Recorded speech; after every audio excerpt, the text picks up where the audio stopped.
Let me tell a tale of a world where heroes walk among us, fighting through the darkness left by monsters and by selfish men. A tale of glory rents asunder, sacrifice and battles lost. Our heroes know not what awaits them, and still they carry on.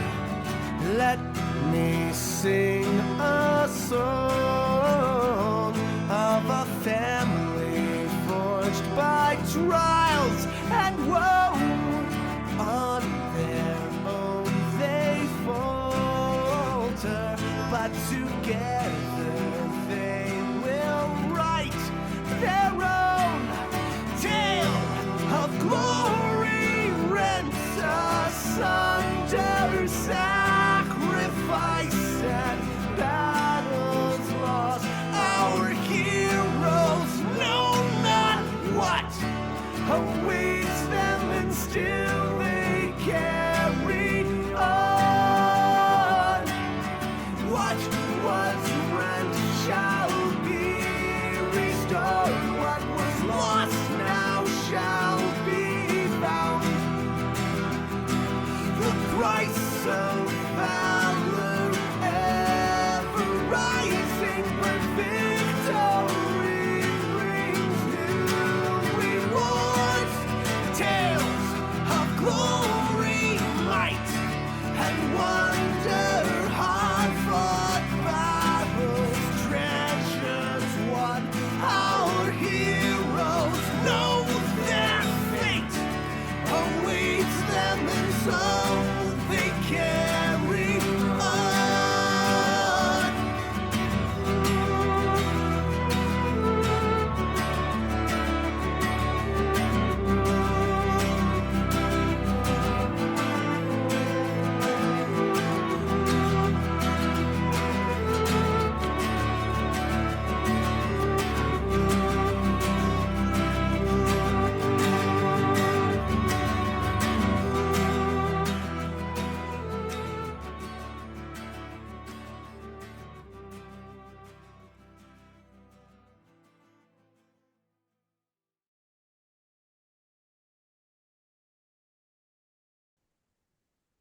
Hello, and welcome back to the Emerald Loop. I am but one of your humble player characters, Pixel, and I'm excited to present to you the On the Road Again, I Can't Wait to Be on the Road Again 5th episode of Ages of Ainur in collaboration with our beloved creative partners in the Yeet Fleet and the Bonus Moms Tavern community presents Critical Role, Call of the Netherdeep. Yo, what's up, everybody? How are we doing today? As always, gang, before we get started, we are going to go over a few housekeeping things. So first things first, none of the streamers of this campaign are GMing, so you won't see any spoilers on our screens. However, our PCs will be in the various stream chats today. So if you happen to know things about this adventure, if you've played it before or have read the book or anything like that, don't spoil those things for us. We are trying to hang out with you guys and keep things fun in chat. But we would like not to be spoiled on stuff. Second, don't forget about the rules. If you're someone who knows a lot about D&D, we don't always get all the rules right. Don't lose your mind about it. Third, don't be a wangrod. Do keep internet toxicity and being judgmental and stuff like that out of here. Don't be a jerk about our players' knowledge of the game or the rules, the character, or RP choices they make, or really, frankly, anything else about them or each other for that matter. And as always, a reminder, we do release the show on the Ages of Ainur YouTube channel each week following our session if you want to rewatch it or have to miss part of the episode. And of course, last but not least, we're going to go around and let you know who we are, where we can be found on the internet, and who we will be playing today, starting, of course, with the woman, the myth, the legend, TikTok's #1 Minecraft streaming granny gamer, bunny destroyer, lion tamer, Iceman shamer, a bonus mom. How do you follow that? I am Bonus Mom. Tonight I am playing a Goliath Barbarian. That is hard for me to say. Grasha. I'm big and I'm burly, but I have a heart of gold.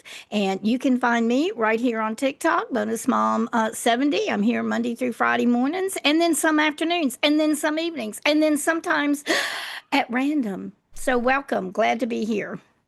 Great, and now, of course, for the man without whom none of this truly would be possible, my streamer senpai and yours, father, gamer, family man, guitarist, rarer than a shiny Pokemon, non-toxic, southern accent having homie, Final Fantasy wifing president of these United States. Well, states of our hearts anyway. Prime Minister of Sinister, Wholesome, Dolesome, Waifu, Haiku, Husbando Commando, inventor of non-stick pans himself, Charlie's Chocolate Factory, CEO Search Contest winning Lord of Sinning, the reason for the season, new year, new me, stronger than an oaken tree, king of the hill, skinner of knees, decider of things, lord of our rings, Heidi-ho, daddy-o of Vincent Page. Wow. Holy moly. Guys, I'm Vincent Page. I'm playing Orin Talwin, the half-elf Echo 9 fighter. Excellent. Of course, next up we have the Fire Starter, Fire Stopper, Bar Hopper, Pirate, Lady Killer, Ale Swiller, King Killer, Cookie Captain, Rules Public Defender, Esquire, Jason. Rules Public Defender. I like it. Yeah, I'm Jason. I'm playing Dorian Blacktide, the sailor turned warlock who's yeah, just trying to have a little fun. And Terrific. yeah, where do you find me? I guess around here with these guys. Heck yeah, terrific. Next up is the Vivacious, the Loquacious, the Magnacious, the Lean, Mean, and Caprine Fighting Machine, Queen of the Screen, a Lady Stuff.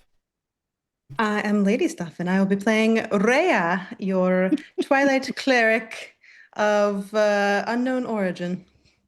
And speaking of unknown origins, last but not least, we have the cunning, the craftery, dungeoning mastery. Get ready for the incoming emotional disastery, fee-fi phone narrative bastardry appearing as both our dungeons and our dragons. Ace. Yeah, Mace. Tonight I'll be basically all the mean, terrible things that everybody is going to be that's not one of the lovely people playing tonight. And of course, the one of the lovely people playing for whom none of the terrible things will happen, because how could you ever do anything terrible to little old me? My name is Pixel Gang, and I will be playing Casimir, Tiefling Gunslinger Fighter.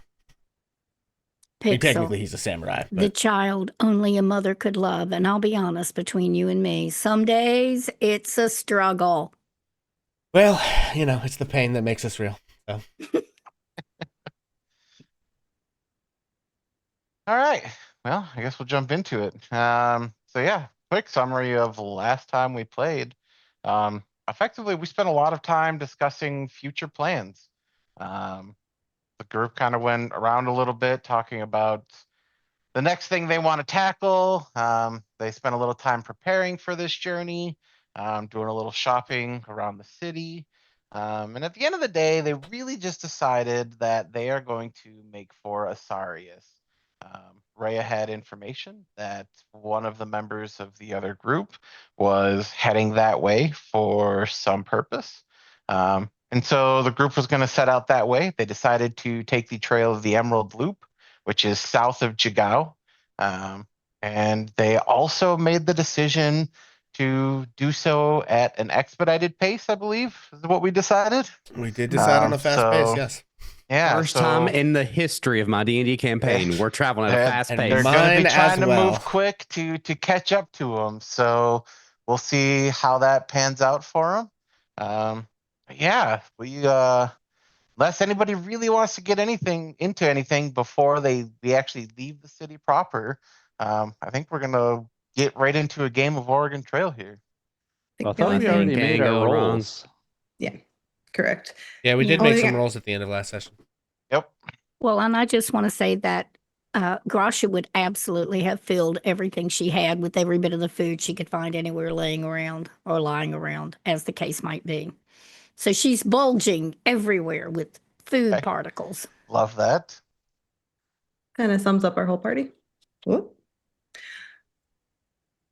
Yeah, Dorian did actually grab some equipment on just mundane stuff on the way out. Okay. Including some whiskey and wine from the hotel. As you would. At the Centrals. And were we able to get our lunch boxes from our hotel this morning? Yeah, absolutely. Perfect. Oh, are we doing chat inspo?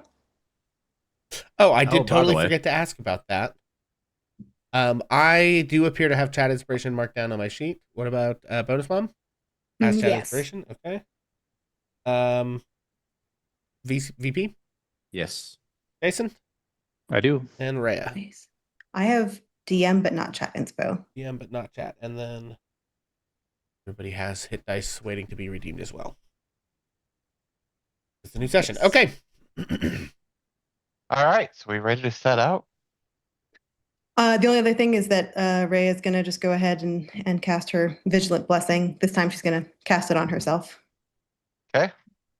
That said, then I need someone to roll me a d4. More rolls. I'll take it. Oh, I'm sure that's fine. Okay.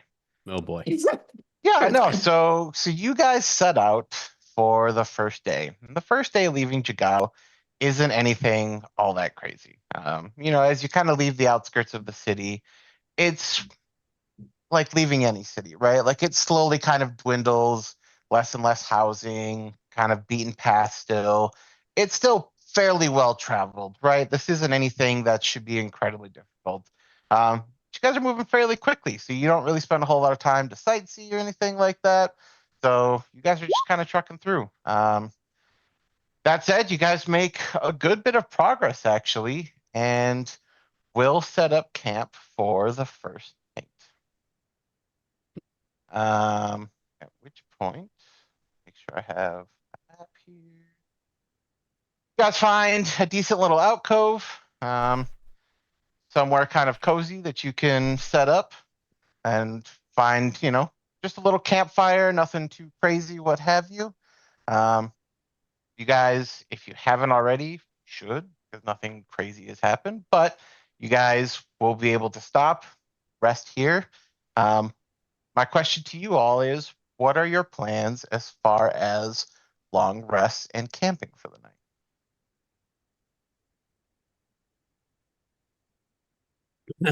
Oren would volunteer for first watch if that's the vibe.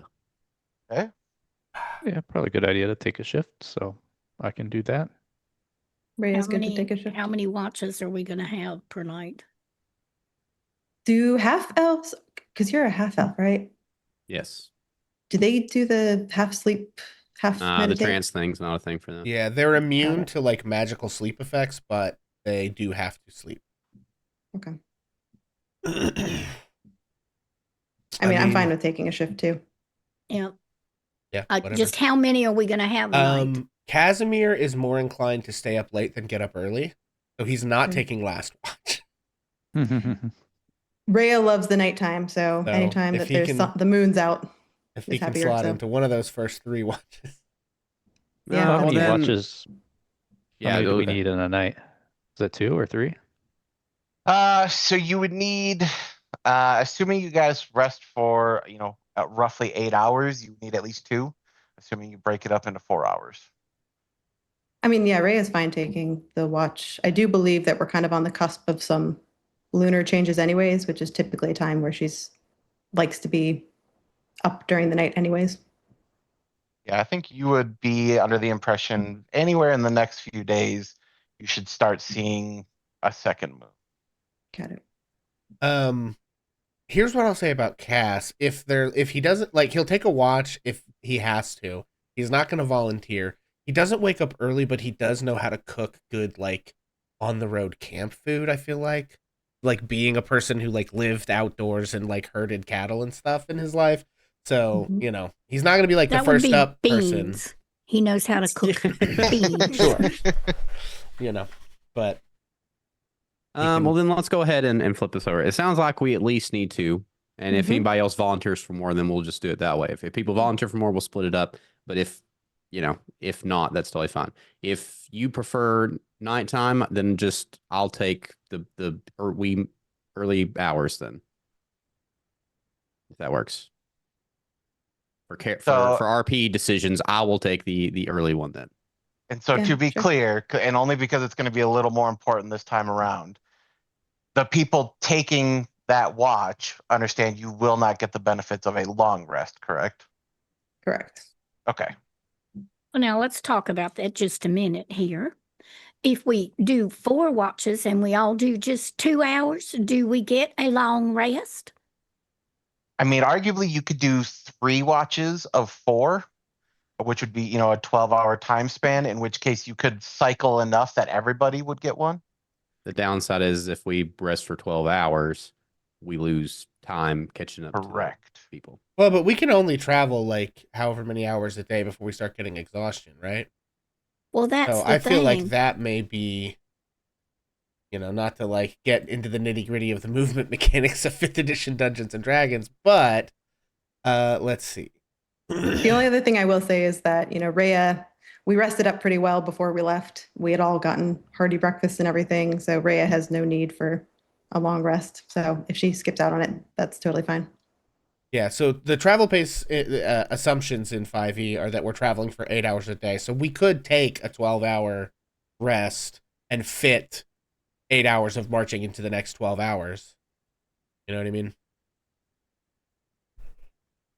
Yeah, I mean that's fair if that's how that works. I wasn't clear on that. It's kind of like I said, it's kind of up to you guys. If I would let you travel farther if you wanted to go more than 8 hours of travel and not take exhaustion from it. Just for the sake of the way this runs, I wouldn't be so concerned about the exhaustion. But if you guys would rather take the longer rests and go about it that way, there's also nothing wrong with that. I don't think we're full up on the first night, so if we're not Correct. taking an exhaustion for not getting a long rest, then Yeah. That's we what I was can going to skip say. it for now. To lay it out, Agreed. it's like we could just go ahead and, for the sake of it, take the 2 here. It's fine. Okay. Yep. So this first night, who's taking a watch? Rhea and Oren. Yeah, I'll take the morning one. Okay, so and when you say morning, you're meaning Rhea will take the first one and then you'll take Correct. the second one? Yeah. Okay. All right. Yeah, so everybody will get some food. Are you guys eating the food that you guys got in the lunch boxes? How long is it good for? I would say you probably could get a week out of it or what have you. I mean, this isn't like, fresh made steak or what have you, right? It's well packed food and what have you, but it's going to be more along the lines of like, high end sandwiches and things like that. So it's good quality food, but it's not like it needs to be eaten immediately or it's going to go off. Yeah, I'll eat I think it. I'm gonna hold off on mine. Oh, Okay. I'll go ahead and eat mine. Well, Grasha's going to, along the journey, have eaten several things that she stuck into some pockets. And then, yes, she's going to eat she's going to eat a fifth of her box of goodies too. Okay. If you do eat from the lunchbox, go ahead and roll for an additional D8 temp hit points. Really went the extra mile in the kitchen, huh? Listen, it's quality food compared to what you're going to be getting out here. Look, So at he least we're said getting it- them out right now. Like, it could be worse. Did you Oof. say a D8? Correct. And that's for temp hit points. Yep. I got 5. Nice. So that would be the equivalent of how many rations? Oh, Because I was just going to add it to my cheat and track it. The entire box Yeah. would probably be about 4 days of rations. Oh, dang.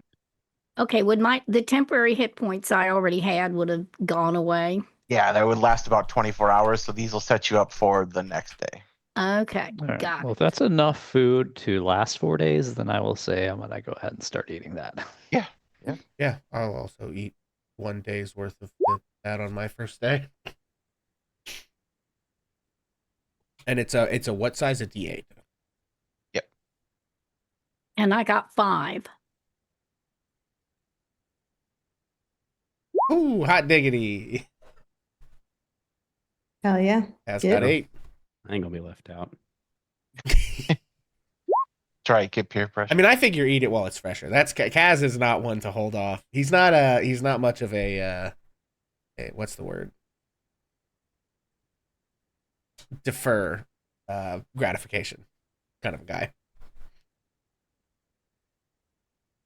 Yeah. So anybody else wants to do at camp tonight before we kind of just settle in and take a long rest and move on? I don't think I have anything. I think it's. I think Rhea, before we get to bed, I do think that Rhea might take Dorian aside for a minute. Yeah, by all means. Hey, Dorian. I've been thinking about something. So, back there in the cave back in Jagao, I know that you said that I wasn't there and there was some other woman. Is that right? That's what it looked like. Although I think I was behind the altar there, so I didn't really get a clear look at her. But definitely a lot taller than you and a lot shinier hair. Would she, Although maybe you could have been there and I didn't see you, but she was there, and she's not here now. how would you describe her? To somebody who hadn't seen her before. Tall, slender, silvery hair, I think. Maybe white hair. Not the most beautiful woman you've ever seen, eh? Probably youthful. I mean, had a nice butt, but I didn't see the face. Oh. Well,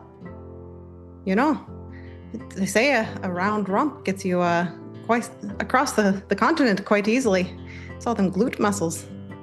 I mean, she was a slender one. She could probably afford to put a little meat on them bones, but probably a pretty good looking lady. Fair enough. I know. Why? You know somebody like that? Oh, no, I was just curious. I like the ladies as well as the men. I'm kind of jealous So I what didn't get a you're chance into? to see her. I'm into both of them, really. Truth be told, the first person I ever loved. Anyways, I just need to know that if I start doing something irrational, as we get closer to seeing Gal, you'll pull me out, right? Of course. But why do you think that's a problem? There's not many people who get me flustered, I'll be honest. Gal's one of them where sometimes I don't always think straight when I'm near him. Something you want to tell me about? Or Oh no, it's nothing too deep. Just something I've noticed where I'm willing to forgive him for things that maybe I shouldn't. Overlook things he's done that maybe I should look closer at. The heart's a funny maybe you thing. should look closer at. Well, we got your back here. Don't let them take advantage of you. We got a good crew here. I think everybody's got no. your back. I don't think he'll take advantage of me. He is ambitious, though. I do need to warn you. Wicked smart. Just truly intelligent. I mean, the things he understood. But he's ambitious. And I think right now, his ambition is also mixed with guilt about your friend, Ao. It's a dangerous combination. I know that type. Aye. Well, anyways, all right. I'm gonna take the watch though, so I'm gonna get a little rest while I can. But thanks, Dorian. Always. Also, next time you see a pretty lady, could you shout for me? I'd like to see her too.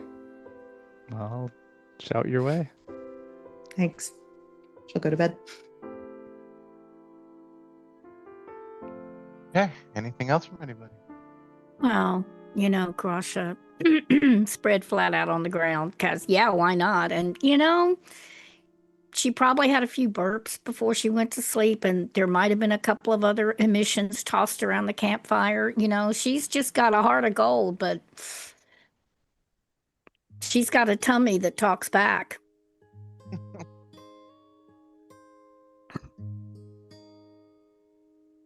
All right. Anybody else? Okay. Well, as first watch goes on, Rhea, give me a perception check. Oh boy, girl, you can do this. Maybe don't do a 1 this time. Yeah, like maybe not a 1 this time. Yeah. Okay, we'll take a 14. 14 ain't bad. 14. It's a quiet watch.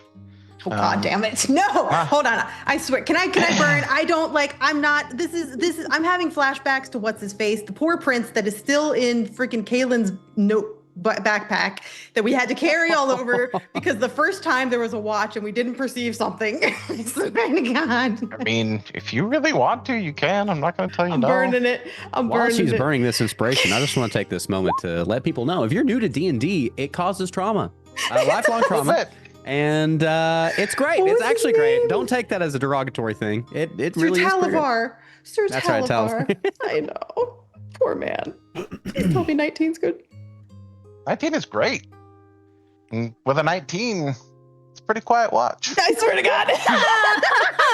Brutal. You spend most of the night just Absolutely kind brutal. of sitting around. I imagine Rhea spent some time looking at the moon and probably even arguably saying some prayers and what have you. But, you're talking a pretty lengthy amount of time. 4 hours doesn't just pass by at the snap of fingers. So you spend a little while just kind of sitting, looking into the fire. And as the fire dies down, you can watch the, embers of the fire just kind of glow and kind of radiate that ambient red light. And something about that light really kind of captivating to you. You kind of just hone in on it and continue to watch. It's like almost mesmerizing to a degree. To a point where not really falling asleep, but kind of get lost in your head just a little bit. And kind of start daydreaming a little bit. Then kind of nod off a little bit. And in that process, you find yourself dreaming of this city. And I think at first, you don't necessarily recognize it. There's nothing immediately that you go, oh, I know where I am. But you can hear some people talking and people walking in and out of the road. And then just in front of you, maybe 15, 20 feet, you can see Gal and a human individual standing there as they're walking into the city. And I think that's the moment it clicks to you that you recognize what you're looking at. You recognize the place that you're seeing in front of you. And I think almost instinctively, while yes, you're in control, but you're not, you race forward to catch them. I mean, they're right there. They're feet in front of you. And you race forward, and as you cross the threshold, like what I would say is the gateway into this city to catch them, the moment your foot crosses that threshold, the city in front of you dissolves into this red mist. The best way I can describe it to you is think like Thanos in the Avengers, as people literally disperse and the entire city just is gone in the blink of an eye. And you're left with what I would describe to you as the surface of Mars. It's this red, deep red arid plain of nothing. And you look forward as you see Gal seemingly trying to cast something, and this red lightning kind of surging through his fingertips. You see it go from his fingertips through his chest to a point where eventually it reaches his eyes, as his eyes flood with this deep red color as he is consumed by this. And eventually you watch him turn to this red dust as it all fades away. You take a moment as you look around, you realize that around you, in like the 4 cardinal directions around you, you can see other people who are standing there. You see these people, but they're far enough away that you can't really place them. And you move to try and get a better look, but as you move, they move. And it's almost like you're in this perfect position and you can't move from that position. And as you take this time to look around, you turn around and you see this large tower, this castle, this fortress, if you will, of just these horrible spikes and looks like this evil place, but it is bathed in this silver moonlight that just radiates over it. And so you run to it as you would. This is instinct. So you start running, and Ray, you run, you run, and you run, and you don't get any further until it dissolves, and you're left on this red, barren plain. And there's nothing there. It's just you, but you feel like there's so much gravity here, like everything's weighing on your shoulders in this moment.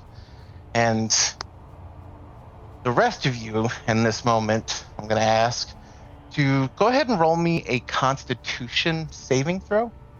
We're going to see if anybody hears Rhea running through the camp. Russia rolled a 14. That's a 10 from Casimir. My D&D Beyond crashed. Hold I know. on. It keeps crashing every time I try to roll that. Why? Damn, we really rolled into this quick. I don't understand. I believe in you. Oh God, I'm scared. You got this. You can do it. It Come literally on. crashes every time I click it. Oh no. Uh-oh. no. We got just manual roll dice. just roll it in Yeah, I got it. roll 20 with your Yeah, mod, but- right? 1d10 plus whatever. Yeah. There was an update to Beyond 20, so I wonder if that has Yeah, we've run into issues too.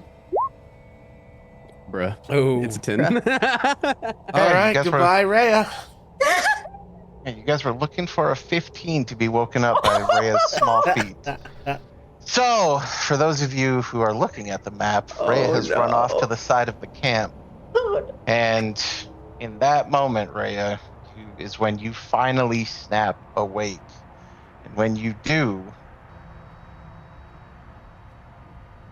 you are surrounded in this red aura, these rings on the ground. And most importantly to Rhea, Ruidus is full and high in the sky, and you see no other moons. It has consumed the entirety of the sky. And these runes beneath you are now radiating. And everybody else in the group, minus Rhea, will have disadvantage on saving throws and checks for the next 24 hours as the curse of Ruidus falls upon all of you. In that moment, Rhea, you finally come to and realize what's happened. You realize you're at camp. You see for a moment these runes on the ground, and it's like you're a dead battery. Every bit of energy you have is absolutely zapped from you. You are left laying on the ground. Not enough strength to move, barely enough to speak. What are you doing?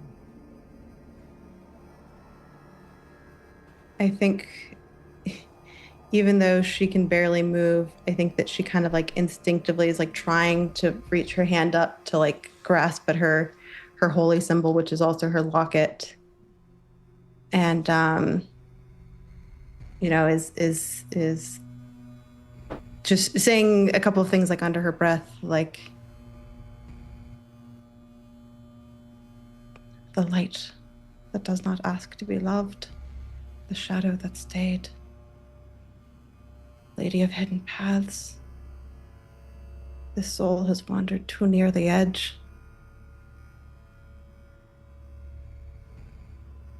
But I think you see a little bit of a smile on her face. Hey, you like I said, you're struggling to do anything, so you kind of just do your best to rest there. Time goes by. At some point, the runes around you start to fade, and Ruidus stays high in the sky, but from behind it, you do start to see Katha kind of come into existence on the back side of it. Sometime after that, I do think Oren, just having that certain sense of knowing he's going to take the next shift, would wake up. I'll even give you probably around the 4-hour mark. You wake up to find Rhea not at camp. Oh, Jesus. Okay, so what would Orin do?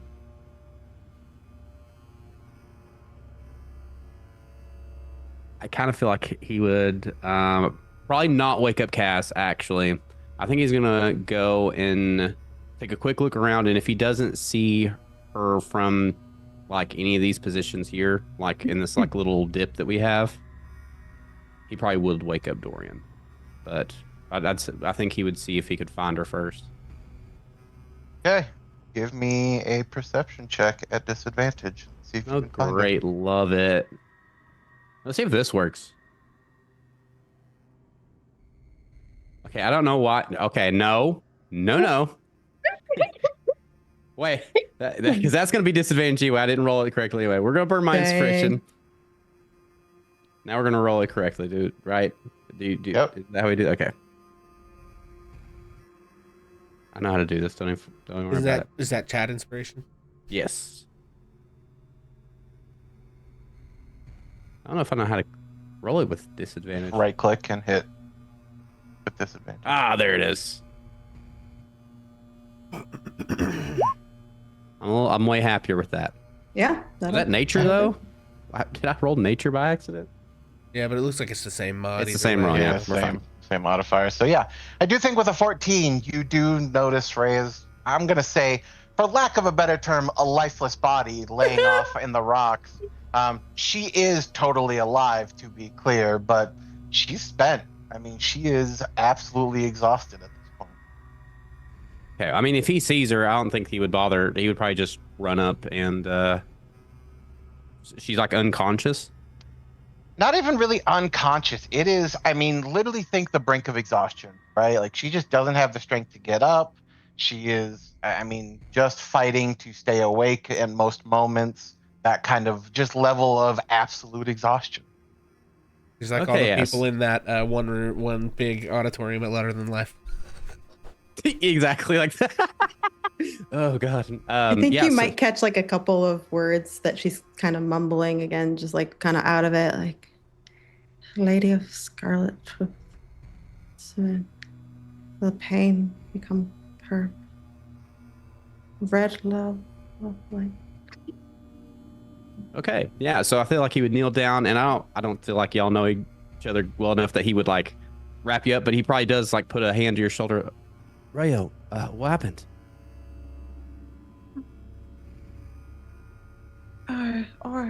Orin. Yes. Beautiful. God, it's beautiful.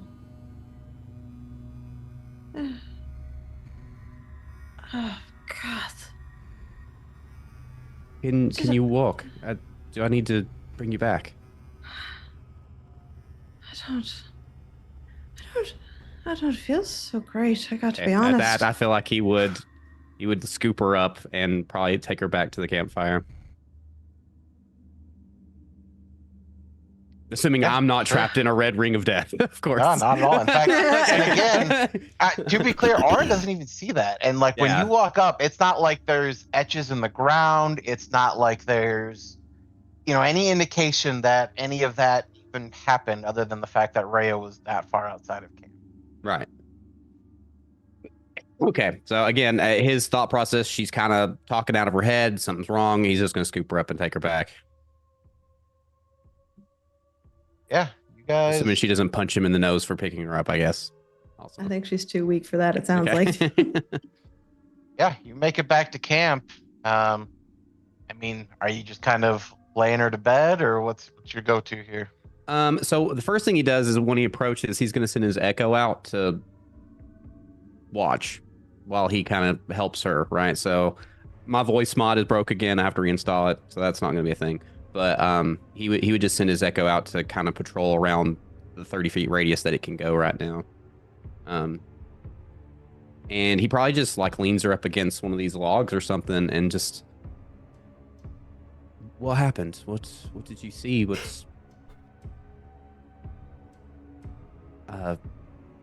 Why were you all the way over there?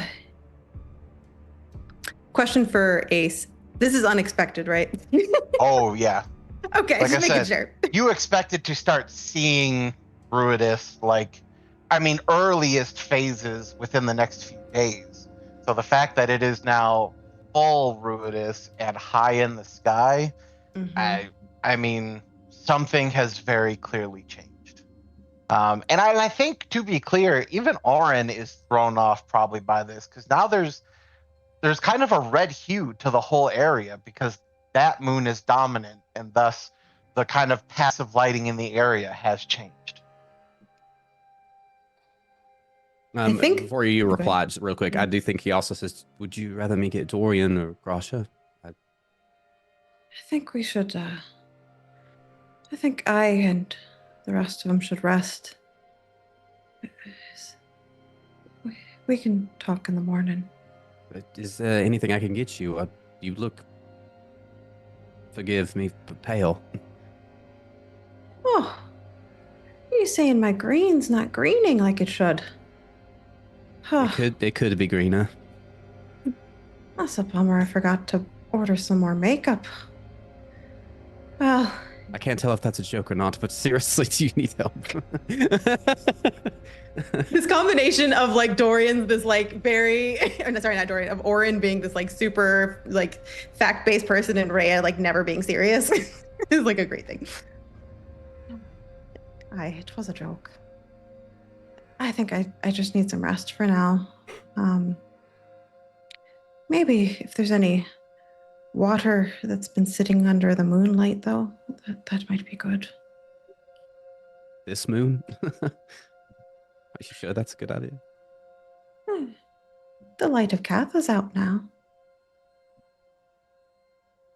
Okay, man. I think he does. Like, either grabs whatever water is nearby, be it his water skin or whatever. He probably gets that to her. Sure. Yeah. And I think you'll find that she doesn't drink it, but she instead washes her hands and mumbles a few things under her breath. And then she's going to go pass out. Yeah, I don't that think was weird. that takes much effort at all. I think you're able to fall asleep. I mean, real quick. That said, for the rest of the night, Orin can Cool. At disadvantage, right? yes. Not to remind you of that and shoot myself from the foot, but to play fair, I guess. Perception. Nothing can go wrong. That was a 1 and a 2. Oof. Yeah. You know what? That makes sense. He's a little, distracted you by got that. a lot going on right now. There's a lot on your I'm gonna let it mind. ride. I'm gonna let it happen. But I will say it's fairly quiet the rest of the night. There's nothing really going on. You're not that far outside the city, but I do think it's kind of one of those restless nights for you. In that, you're just sitting by the fire and the night kind of goes on. But given everything that happened and finding Ray out there, I do think it's one of those things that kind of replays in your mind a lot. And I think there's a lot of questions in that. You probably question, does it have something to do with the other group? Does it have something to do with the things that she's carrying? Does it have something to do with the moon that's now high in the sky? I think there's just a lot of things that you're gonna, no choice but to sit there in the quiet and just think about these things, kind of ruminate on why was she just laying out in the dirt so far by herself, especially in the fact that you don't really know her all that well, right? I mean, you guys have only known them for a few days, kind of thing. That said, everybody else in the group will get a decent night's sleep. The next morning comes without any issues. At a certain point, before he knows that Cass will be waking up, he will be making coffee over the fire and taking glances over his shoulder to make sure Rhea is still where he left her. Yeah, absolutely. I do just want to point out, I don't care about exhaustion, he said. Wait, who? Me? No, Ace, because he knew he was going to curse us. Yeah. Exhaustion was the least. He's like, I'm not worried about. I got worse things in store for you There's a lot of people. things that you guys gotta worry about more It's than like, what's a king exhaustion. to a god? What's a god to a non-believer? What's exhaustion to fucking ruidium curse? I see. I don't know why Y'all everyone ain't out here calling her clocked the that? Come on curse. now. Ray is fine. You're making it really hard to give a shit about right now. Also, not true for all definitions of fine. Rhea's like, I'm fine. Just spritz some moon water on me.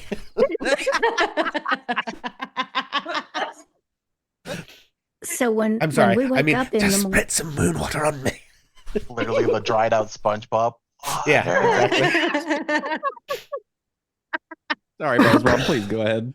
well, I just was gonna ask a mundane question, which is when we wake up this next morning, those of us who did not experience anything in the night, is there anything that would show us in the early morning hours that the moon has changed? Or do we wake up and it's just like the same morning as yesterday? So I think real early hours in the morning, you guys probably do catch a glimpse of Ruidus setting.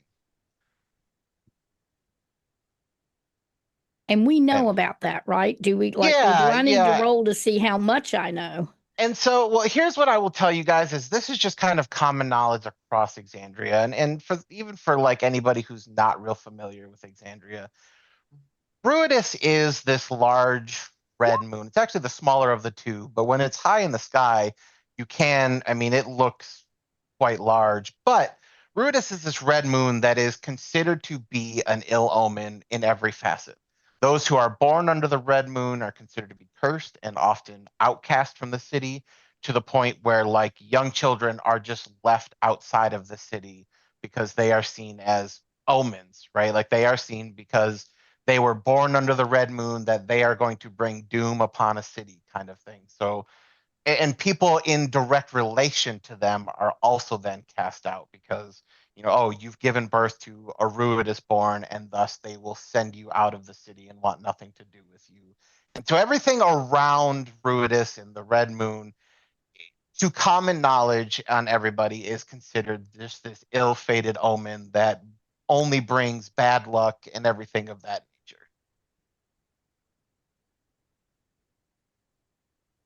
What is the cycle of Ruidus? How many days does it do what it does and how often?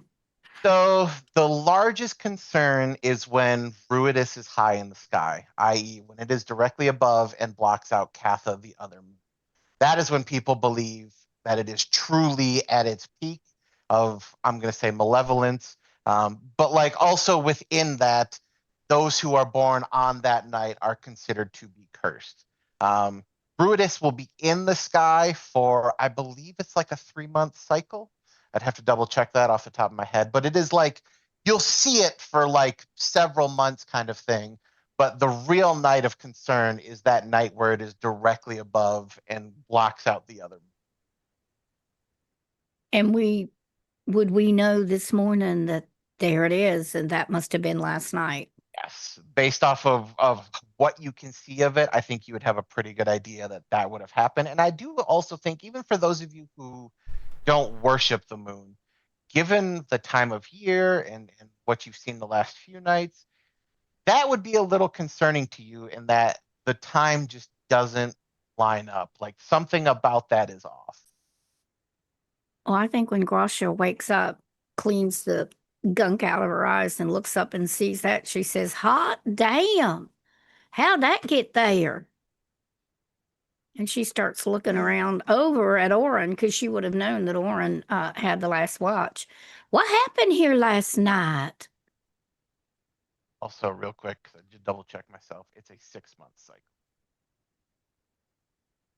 So it appears every 6 months, is what you're saying. It is in the sky for 6 months and then it is gone for 6 months. But Oh, only okay. one night out of that is it the like truly concerning night. Full blood moon situation. Got it. Correct.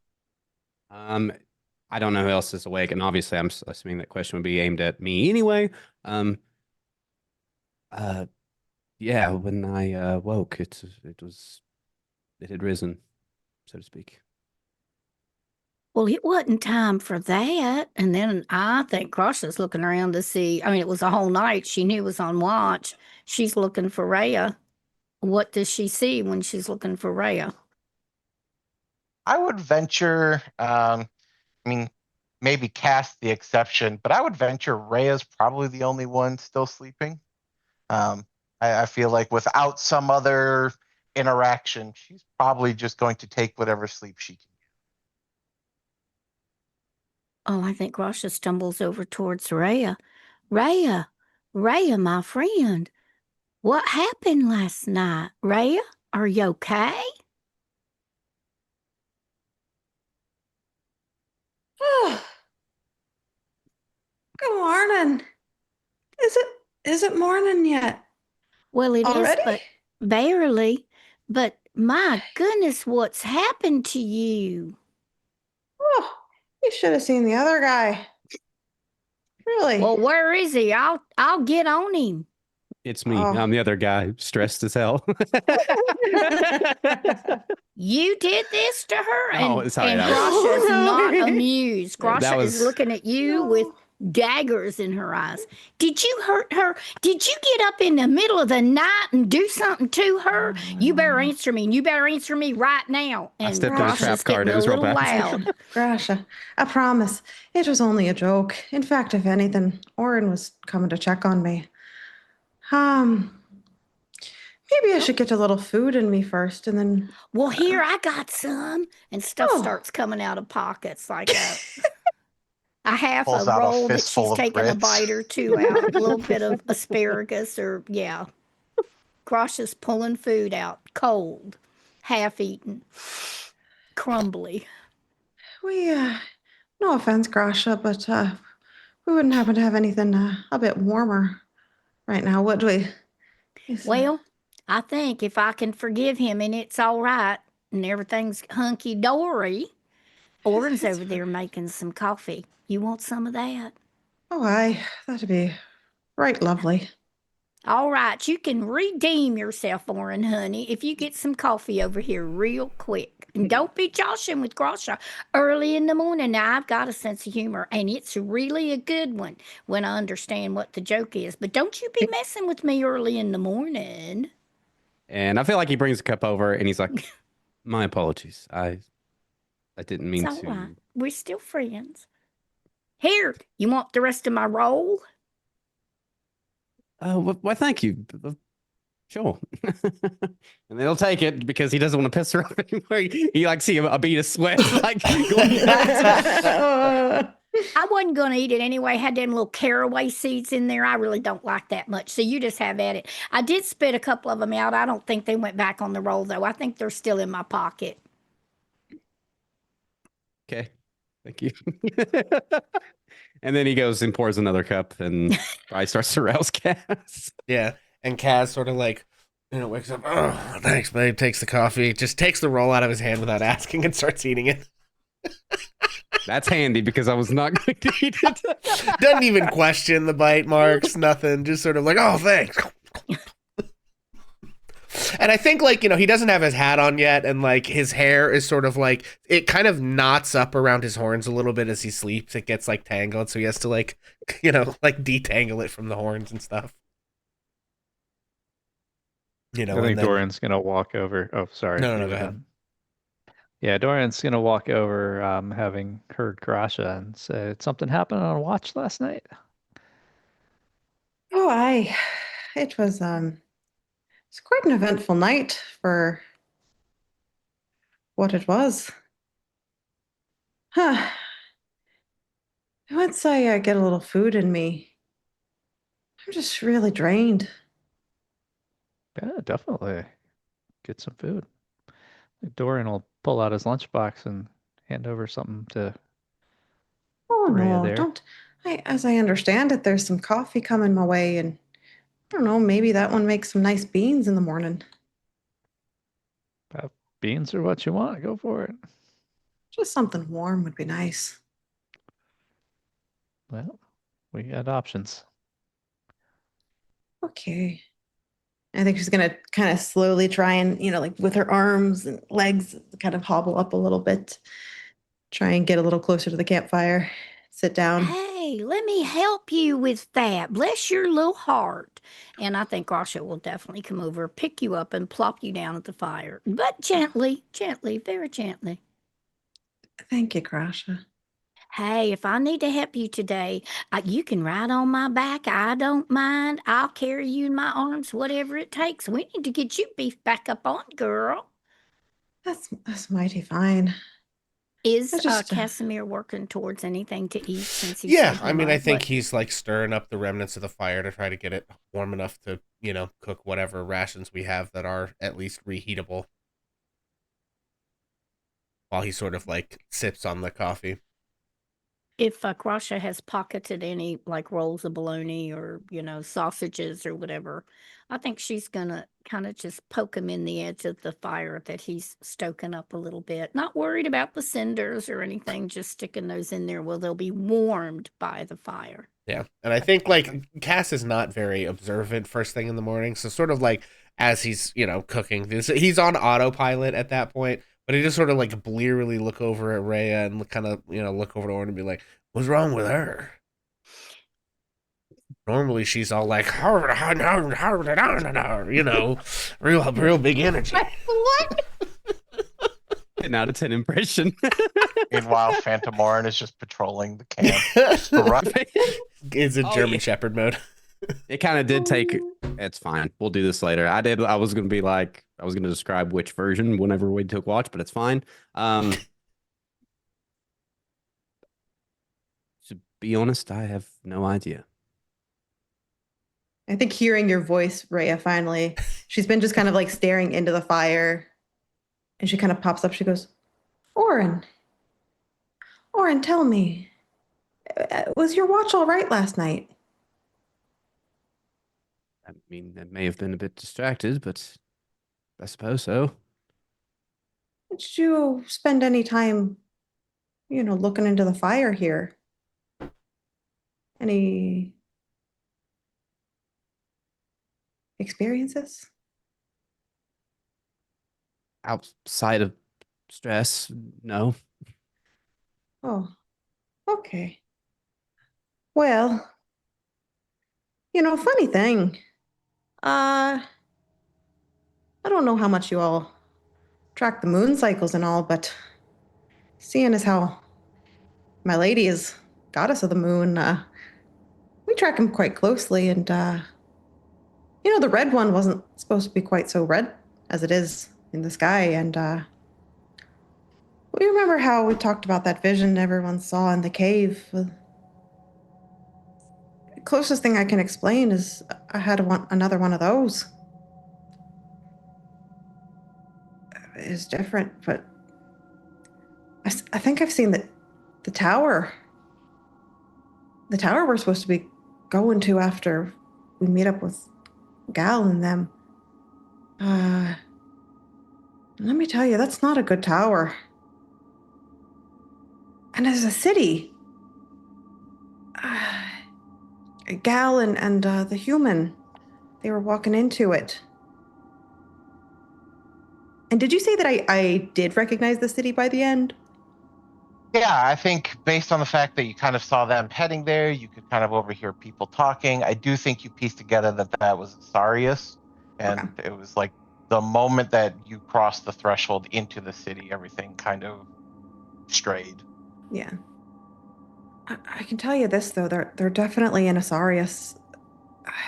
I saw them walking into there. And Gal's in real trouble. I think he's really in trouble. Hang on a second.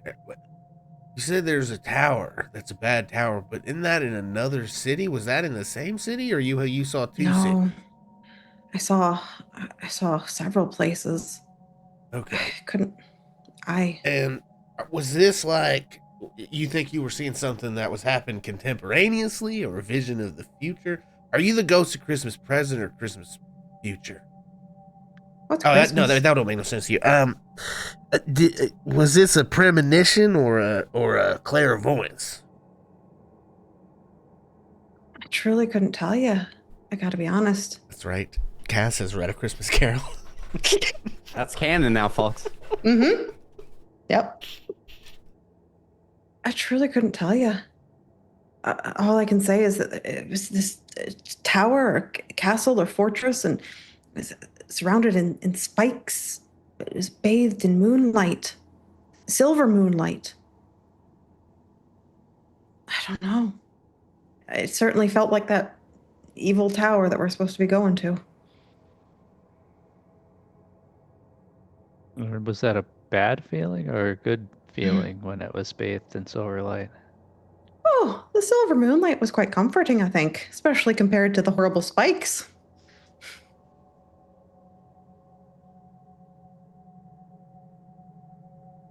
Yes, well, if your vision confirms that they're in Sarius, then I suppose then we're on the right path. Aye, we are. He's in danger, I can tell you that. I don't know if it has to do with the tower or with your human rival that you seem to hate so much. I don't know if he's gotten him into something over his head. Yes, I seem to hate him so much. I wonder why. What could cause me to hate the humans so much? I don't know. Should really lighten up a bit. No, the sun's just coming up. We got a few more minutes before daybreak, really. To lighten up? Yeah, what? Aye. Cass is a little slow about taking the morning. Aye.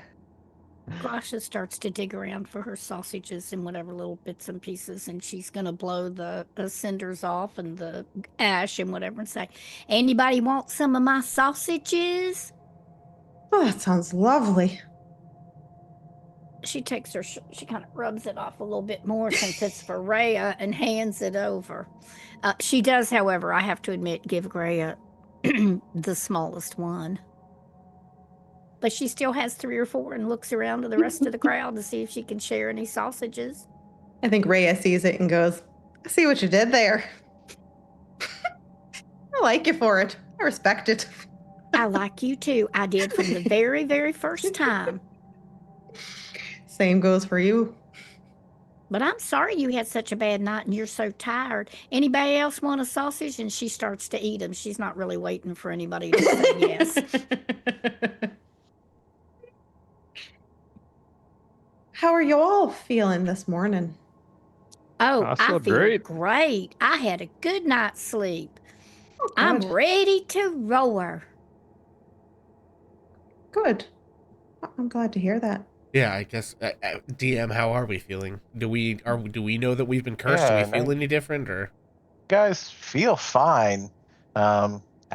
Effectively, the way that the effects of Ruidus work is, I mean, think of it just like really bad luck. Like just one of those days where when it rains, it pours. It's like everything's going wrong, and the only thing you would really tie it to would be Ruidus.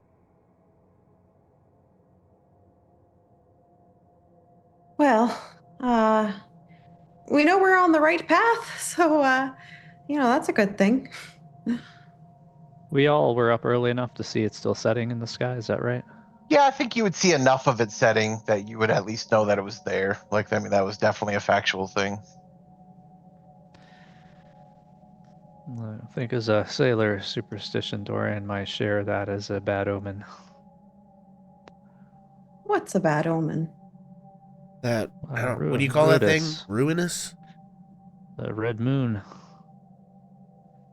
I know it's not supposed to be this big this soon. That's just real odd. I wonder if that's why you're so tired. And you say you had like a bad dream, and that'll make me lose my sleep too. But it's so strange you saw them two in a city somewhere. To be honest, it's not that strange. I mean, Our Lady is known to bring visions to her followers. She's, often in fact speaks in riddles and visions. So it's, I'm sure it's just a strange thing that it's tired me out. It's unusual, but This hasn't happened as long as we've been traveling together. How many other visions have you had? oh, well, you see, once I had this vision of this dark, tall, and handsome man. wash upon a shore someday. And I was told that if I befriended that dark, tall, and handsome man, that I would get bragging rights to become the hero of Jagao. And now look at us. I'm not that dark. You've certainly been in the sun a bit more than I have. And she goes and basically is reflective with how pale she is right now. Like me in human. That's Maria, always so serious. Always serious. Can't be joking about these things. These are desperate times, you know. I think you mean Sirius. Oh,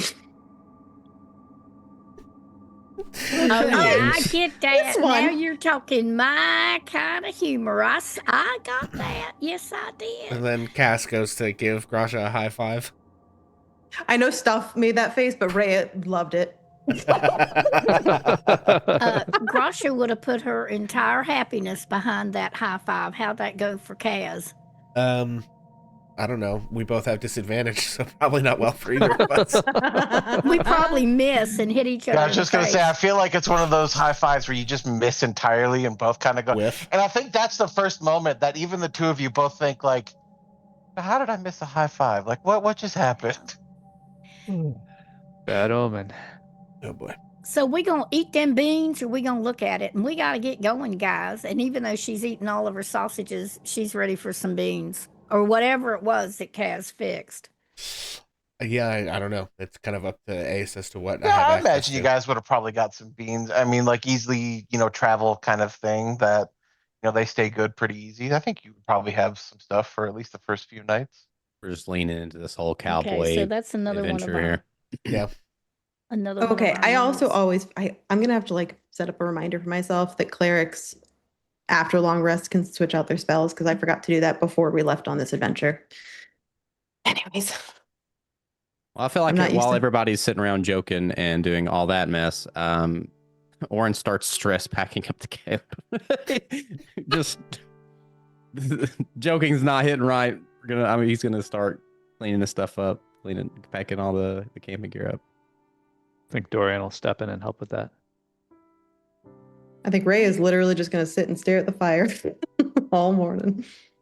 Grasha's gonna saunter over towards Ray and say, "Hey, listen, I Huh? really meant it about. I'll carry you for a while if you like, till you get some more rest. Because the thing is, if you're all limping around and falling down, we ain't gonna be able to keep up the pace. So you better let me help you." That's awful kind of you.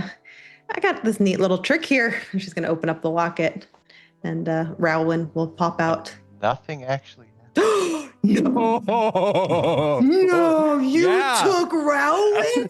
I didn't get cursed, guys. Dabs just gets taken. I Damn. beg your pardon. I don't quite get what you're aiming at. You gonna get in that little necklace and go somewhere?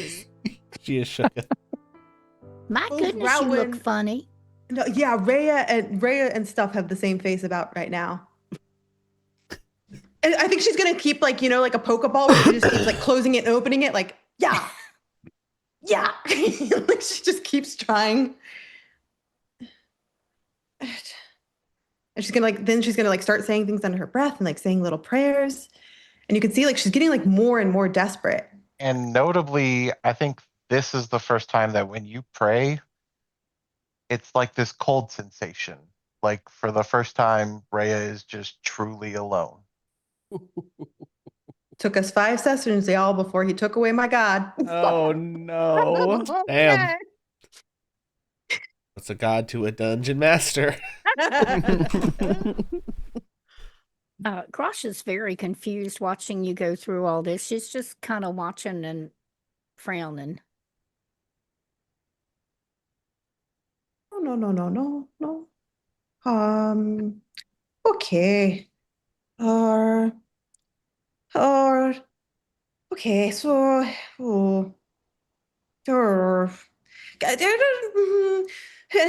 she's gonna start rummaging, and she's gonna go in her pocket where she's been keeping the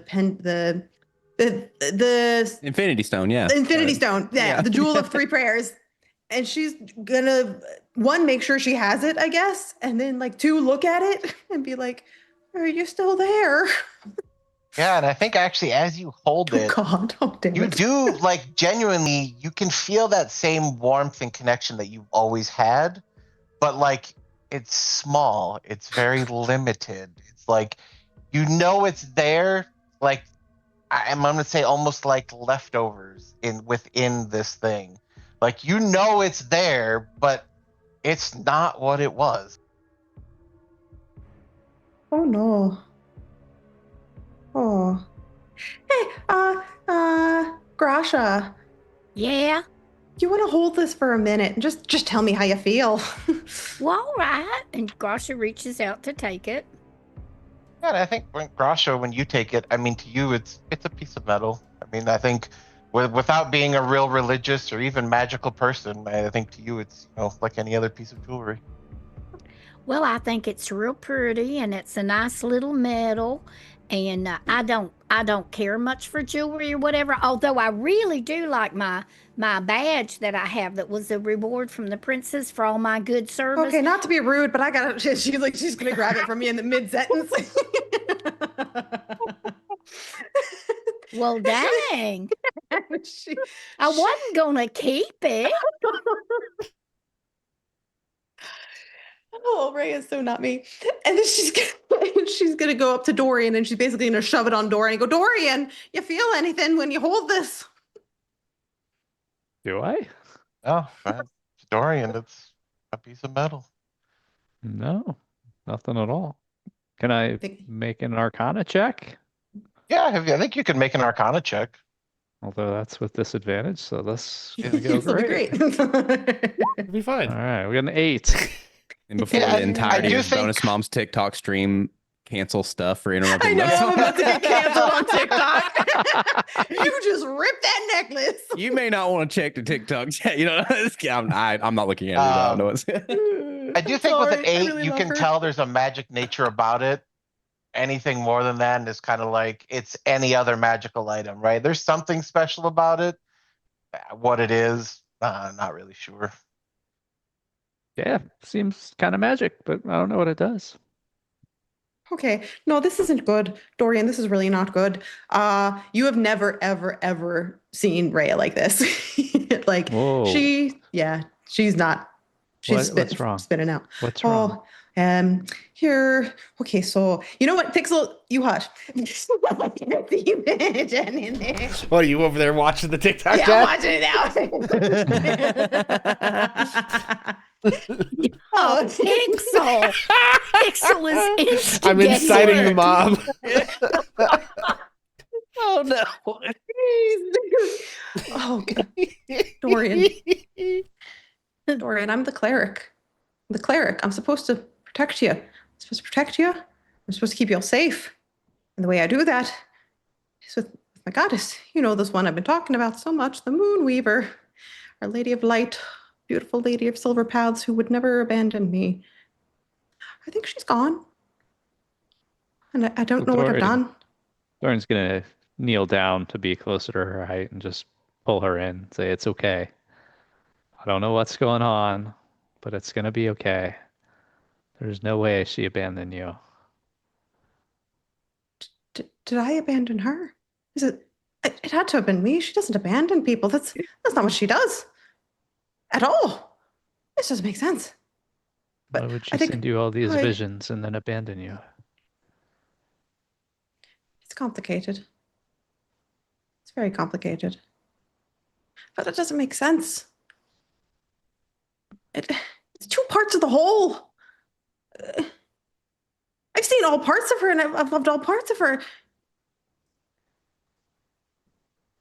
doesn't make sense. Are you saying your magic doesn't work? I think she's probably going to go ahead and try and cast, she'll try and cast a Sacred Flame, I guess.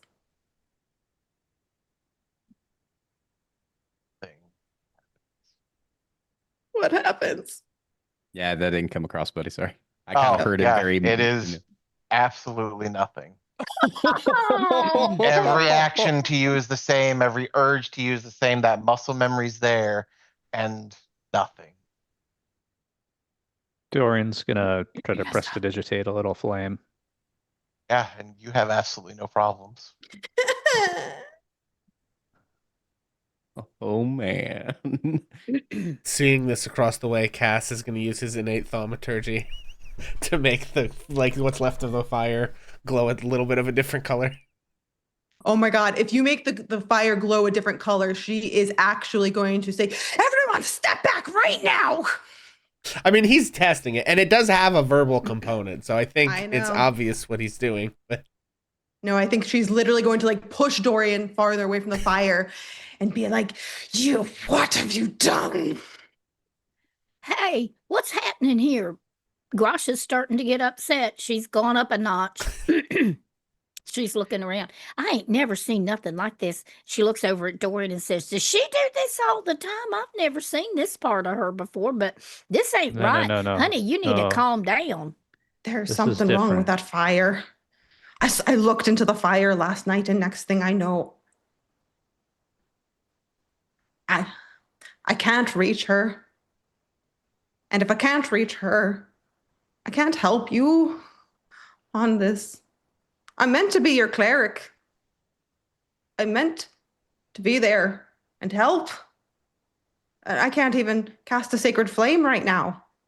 Well, maybe this is just a little temporary thing. You need to calm down a little bit. If you just just like take a deep breath and think a minute, maybe it'll be all right. But maybe we ought to, hey guys, put the fire out in the meantime. If the fire's getting her all irritated, and maybe we better finish up the beans and get on the road. Maybe we just need to move away from this place and everything will be all right. Let's do it. Let's heave up and heave ho. You want me to carry you now since you upset? I'll be glad to. And I think Grusha's gonna try to go pick her up. I just can't let this moment pass without speaking on the irony of the barbarian telling yeah, you Cass is calm down. absolutely just sort of like blinking as Grasha tells Rhea to take a deep breath and take it down a notch. Incredible irony. I love it Hey, so it's much. easy to tell other people. I So do- how does there's- it go when Grusha tries to pick Rhea up? I don't, he's not how it's meant to be. Gosh, I appreciate your help. I do. But if there's anything that I can do at this point, I need to at least be able to use my legs. Please, I Well, promise then I'll calm move 'em down. and let's get going. So if she won't be Okay. picked up, I guess Grusha will just try to work on helping them tear down the thing and stomp out the fire with her big and glorious Goliath feet that don't even feel the heat hardly. I think before you can even stomp out the fire, Ray is like not letting, she's like, I'll take care of the fire. I got the fire. And she's gonna like go over and get like the biggest buckets of water that she can find and be like, piss on you, you demon. And I think specifically to Rhea, as you watch the fire go out, I think Oh, the thing that God. lingers with you is you watch those last few red hot embers as the red fades and kind of crumbles to ash. And you're kind of forced to relive that flashback of watching Gal like almost absorbing this red lightning as the red fades to an ash as he faded away.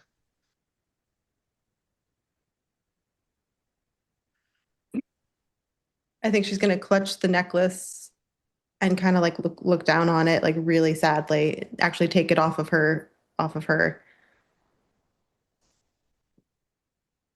bring it close to her, give it like a little bit of a kiss, and again just pray another prayer, even if she doesn't think it's going to be heard, or she's still just going to say a little prayer to ask for guidance and to find her strength.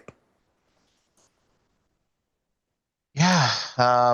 And I think with that, is anybody looking at Rhea Oh God. while she's doing this? Oh, I'm What sure did I Grusha do? has both her eyeballs dead on her.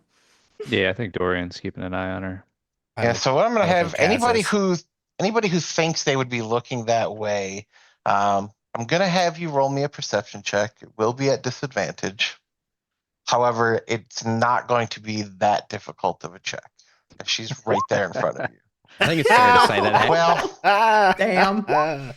Holy With moly. disadvantage, nat Holy 20? moly. Wait a second. Wait a Never second. have I Nat ever 20s. seen. Wait a It's second. cause the Wow. dice like my That's accent. a 1 in what it is. 400 Insane. chance. Oh my Oh, gosh. God. So, Amazing. so Oren, I think you're kind of packing up and things, and I do think there's a brief moment where like something catches, like some kind of movement, some kind of like visual stimulus happens that causes you to then turn and direct your focus at Rhea for a minute.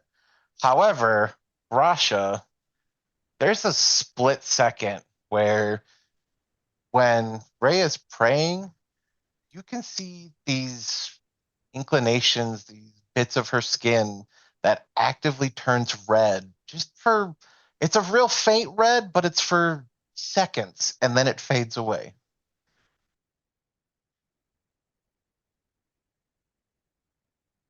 How'd you do that?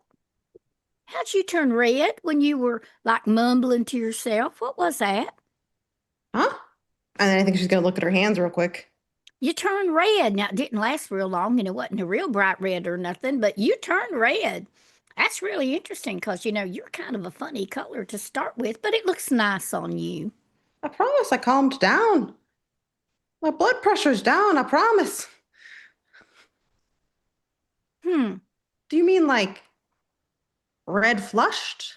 Or like, red like that fire used to be? Well, let's see now, DM.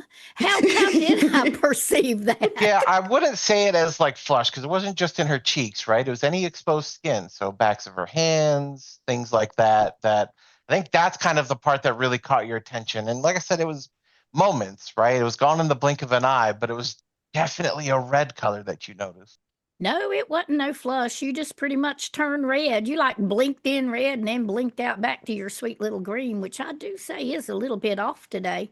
I'll watch. I'll watch next time you pray. And if that's what you was doing, and we'll see. But yeah, you kind of all your skin, like your hands, in the back of your hands, they turn red, just red and then not red. It was kind of a cute little trick. I bet she'd be fun like at holiday times if somebody needed like a little flashy something, because you could just sort of do that. I think Rhea is just the most confused that she could be. Like she's like going in between like, huh, huh.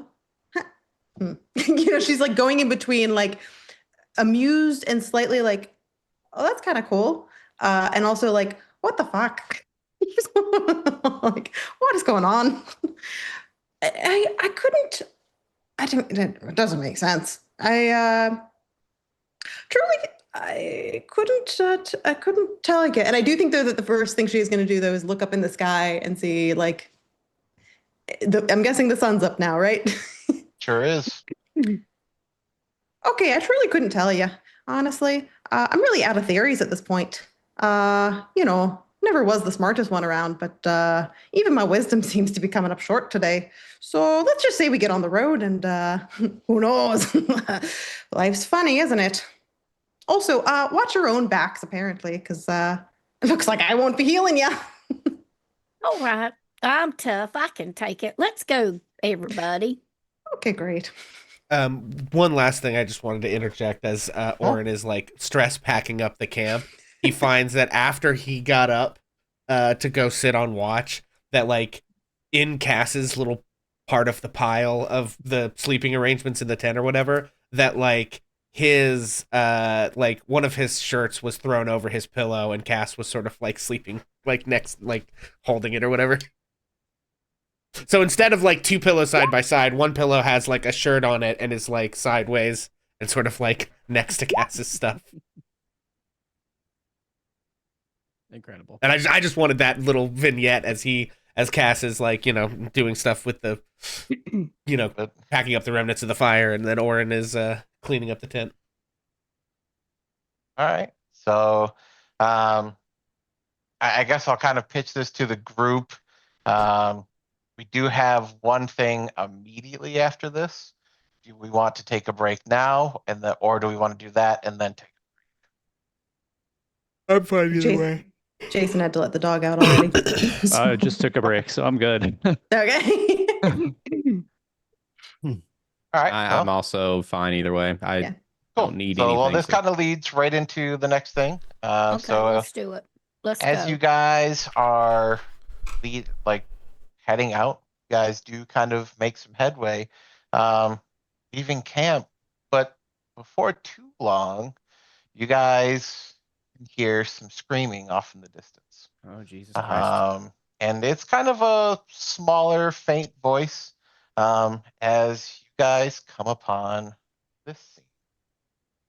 And from where you're at, there is kind of a decrepit rope bridge out in front of you that looks like it used to cross this canyon, but the other half of it is broken. And pinned on the other side where the bridge is now broken, you see this small, younger individual, this female girl who's over there, who is riding the back of a moorbounder. And these are these large, kind of cat-like boar creatures, very much pack animals in most cases, but they are actively cornered by two much more wild, feral moorbounders that are kind of backing them into a corner as they can no longer cross the bridge that they seemingly came across to get to where they are now. My question is to the group, are you continuing or are you intervening?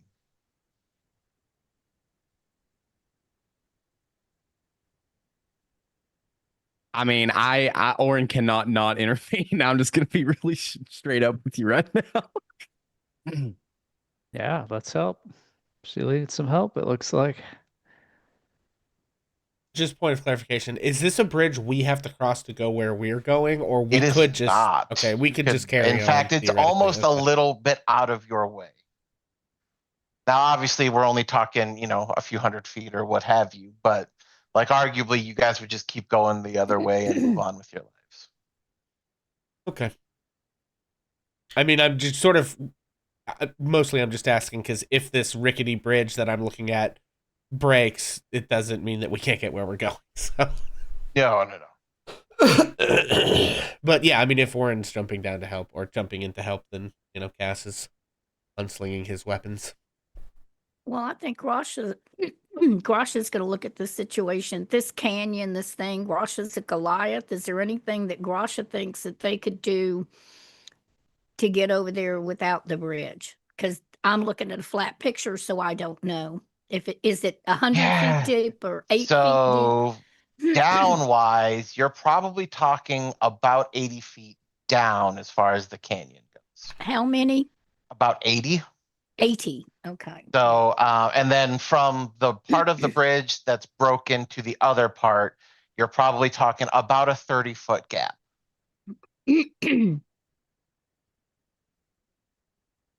Yeah, so can we even get over there to help?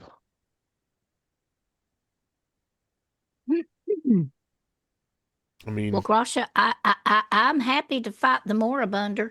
I'm a little bit afraid of that bridge, though. I'm afraid if I step on that bridge, it'll all come over, and I don't know if Rhea, sweetie, has any magic that'll do any good or anybody else. Is there anything we can do from here? I mean, Can I Cass run like holds an up animal? a gun. So, like I got or, one of these.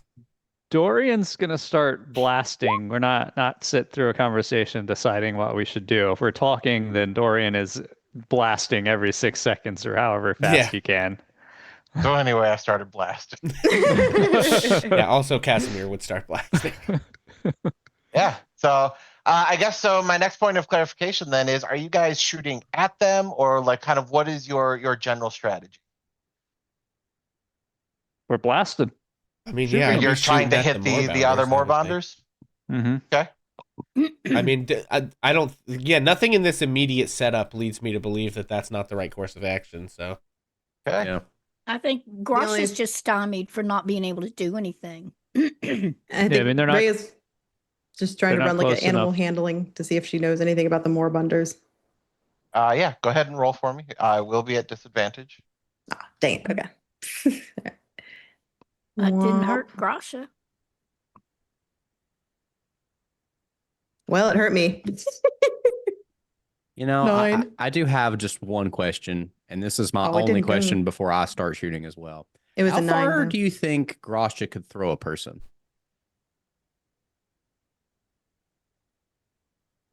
At disadvantage. At this, just generally, but yes, also at disadvantage. It depends Oh, on I the have person, disadvantage on probably. this, don't I? So, me, for example, how far could Grosha throw Orin? I think with a good check, she could probably throw you about 30 feet. God. Also, I could be wrong, but for some reason I thought that you had said that everyone except for Rhea had the disadvantage, and maybe I just completely misheard that originally. I heard Um, that. Okay. oh yeah, no, you're correct. You did not have Oh, disadvantage on that. That's my bad. okay. Okay. The original one of the 16 was the correct one. Yeah. I At any selected my rate, token. That didn't work. I don't know why. with an animal handling check of 16, are you trying to know like what do you know about them, or Yeah, like what would be the reason that I don't know, either like weaknesses that I know of them or like what's their typical behavior? Because it sounds like you're saying like this woman has a moorbunder that's like a yeah. domestic one. Yes, exactly. So think of these as like pack animals, horses, some kind of, again, something of that nature. However, in the wastes of this area, anything that is alive out here is usually going to be hostile because there's not a whole lot here, right? There's not an abundance of food. There's not an abundance of plants and things like that that they could survive off of. So it is very much that situation of anything that is wild out here has to fight tooth and nail just to survive, right? So even if these were domesticated at some point, if Mhm. they've now escaped and gotten out just to survive, they have to fight for literally everything that they could have. So if this person comes across and seemingly could be food or have food, to them it's an easy opportunity, right? So while they may be the same species or what have you, it's just one of those situations where because of the area they're in, Mhm. unfortunately they're so hard pressed that they need any advantage they can to get any bit of food. Yeah. I think that Ray is going to think back to the shark incident with Ao and everything, and she's probably just going to be like, they're just desperate for food. If we can run them off, that's better than trying to just kill them.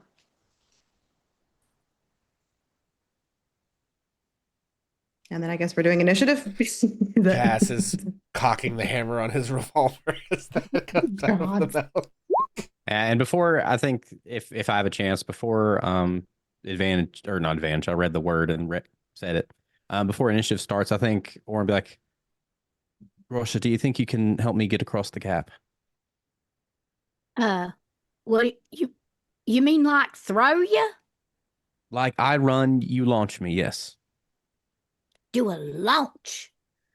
Uh, well, Yeah, we're about to you watch reckon Orin we die. ought to try it on this It's gonna be side bad. to see how far you go first? Cause they ain't no coming back if I don't get you over there. I understand. I don't think we have time. I trial by fire.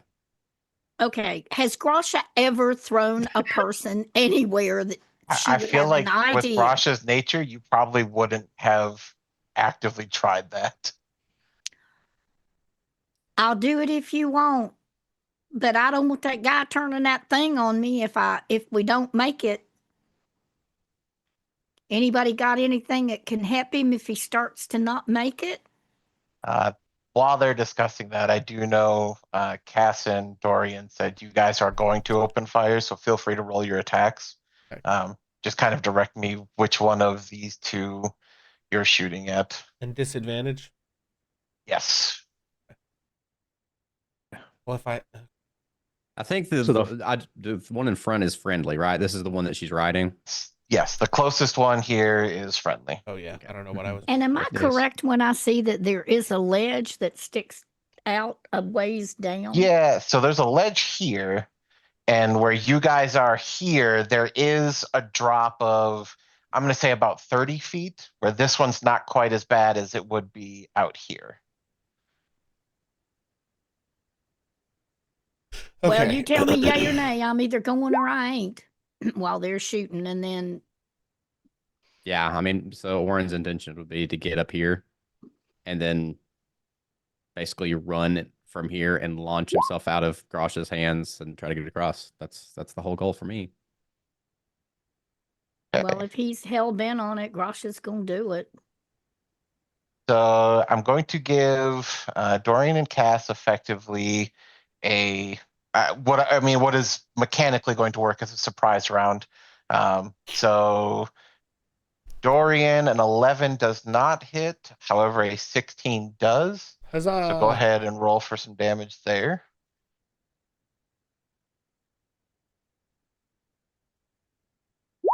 Okay, that is 15 damage from Hush. Okay, and you went for this kind of left one out of the two, yeah? Yeah. Okay. I think he has a cleaner shot on that one. I have the two of them going at the same time. So they will have the first turn, of which this one's actually the one that got hit is kind of a little stunned, and doesn't really move a whole lot. This other one is going to move up, and it kind of swipes. Yeah, so it swipes and then kind of shakes these like blade-like tusks that it has at the kind of domesticated Moorbounder. Misses with the swipe, but the lands with the blades. Does connect to it, thus this one kind of instinctively backs up a little bit as they are now at the very edge of this platform as we go to Rhea.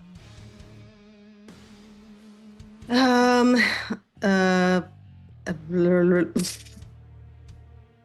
far can my little feet go? Too many biscuits.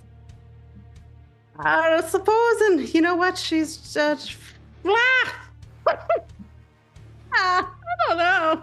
She's really out of things to do other than wield her rapier. And so, you know what? Yeah, heavens help me. I don't know what I'm doing, guys. I guess she's just gonna go ahead and try and dash.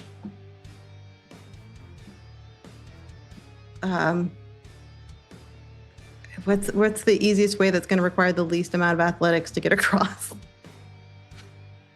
Well, are you just running across this bridge? Are you trying to climb down? Are you? That's what I'm looking at.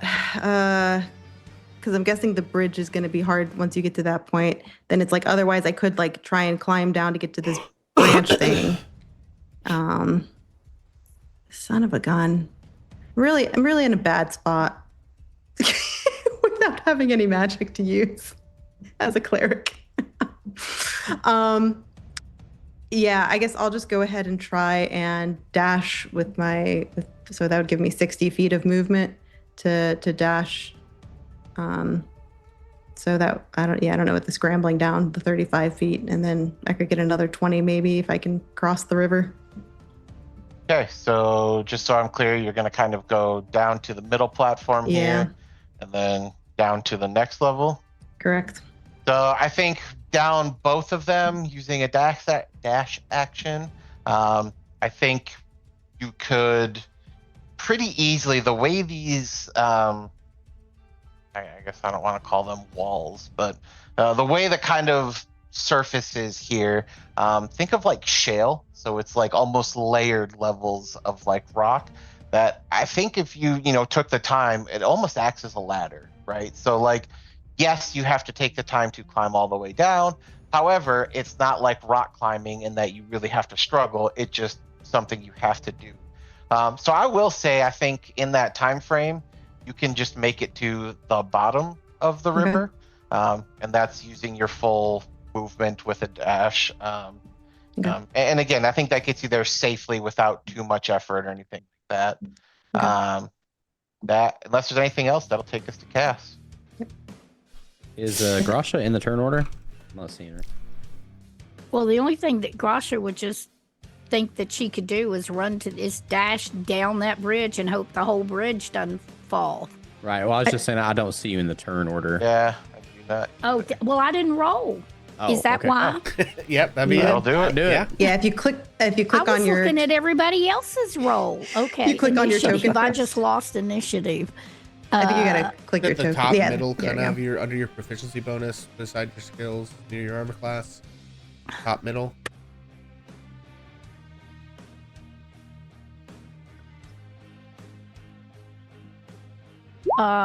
23. Um, Okay. you do have disadvantage. Oh, yeah. Oh, be roll the- one perhaps time. I should do I probably it should again. have shut up about that. I don't. That's like helping the prosecution. I shouldn't be doing that. 14.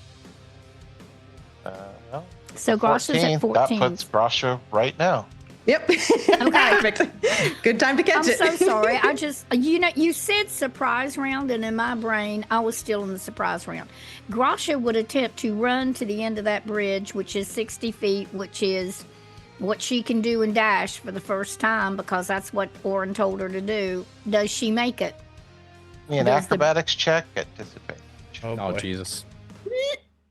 Oh boy. Either click it twice or if you right click it. Okay, just- Grasha there you got go. a 5. So with a 5, here's what I will say. Grasha does make it across. However, for those of you behind her, several of the boards broke as she ran across, and the bridge does look probably a little sketchier than it did before. Oh, boy. Rip. All right, that will bring us around to Cass. Okay, Cass is for the first time going to focus carefully and use a bonus action to use his fighting spirit to give himself advantage on his weapon attack roll. Okay. And then he's going to take a shot with push, and this is going to be a regular because that cancels the disadvantage. For a dirty 20. Right. That hits. And he is shooting. Okay. What? I should have asked this before, so feel free to make me shoot the one. But what's the situation as far as trying to be able to hit that other? You know. I think you could Got hit it. it. Okay. I mean, I do think that that's definitely a possibility. Okay. Then he is going to switch targets from the one that backed off a little bit to try to hit the other one. Okay. And that does hit. So what's the damage? 13 damage. That is his second bullet. And then he is gonna just move up to the edge, I guess, of the cliff. You know, to just get a little closer and make sure his shots are better. And then he is gonna hold off on any other features, so that is it for Cat. Okay, that takes us to Orin. I mean, I can't back out now. I'm going to dash up to Crush. Okay, we'll also be making an acrobatics check at disadvantage.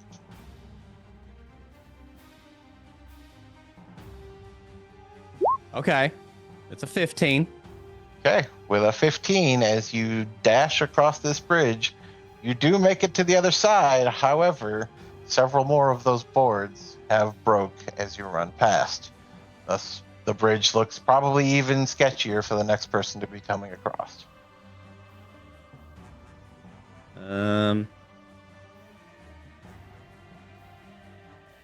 Yeah, I don't really have anything else to be honest. Okay. Takes us to Dorian. All right, so I guess we're just gonna blast again. We're gonna stay. Well, we're not gonna stay totally put. We'll get up closer to the edge and shoot this top one. I guess that's engaged in combat. If that's Okay. not under Go for it. kind of cover. And I think actually, maybe we'll just do this. We're actually gonna cast a Mind Sliver at that thing. Okay. So we need a int 14 save. Nice. Got a 15. Oh, Oof. ouch. All right, well, bonus action. Dorian's going to raise his hand, and it'll be kind of consumed by black smoke. And actually, you know what? Maybe I should check the distance on this to make sure I can reach that far.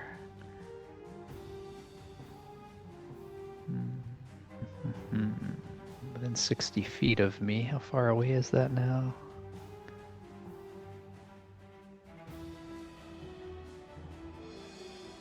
You could probably make it to this edge here. Yeah, I think I put it right there. I'm good with that. I think this thing, what is the range on its attack?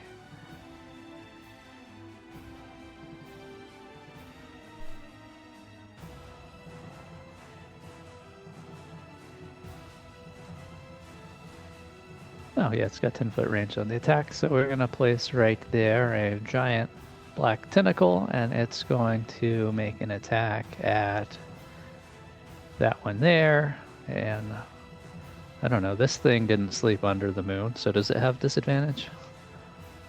Does the Moorbounder? No, the my tentacle. Oh, no. That'll have a normal roll.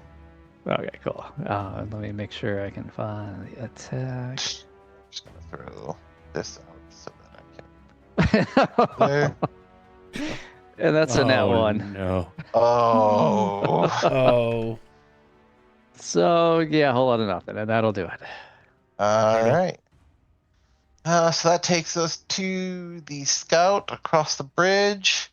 Who really has nowhere to go. I think if anything, she would probably see Grasha and Orin running up the bridge and would just turn, call out, "Please help me! We got to get out of here." That takes us back to. Does it not look like that's what we're doing? I don't... Out here making fun of a kid. classic Vincent, everyone. Yeah, what a monster. Picking them while they're down. Anyway. I'm about to launch myself across the chasm for this thing. What do you mean? Yeah, so this one actually backs up, having been hit by Cass. This one will move in. It's 2 attacks. Dang it. Right, so I need to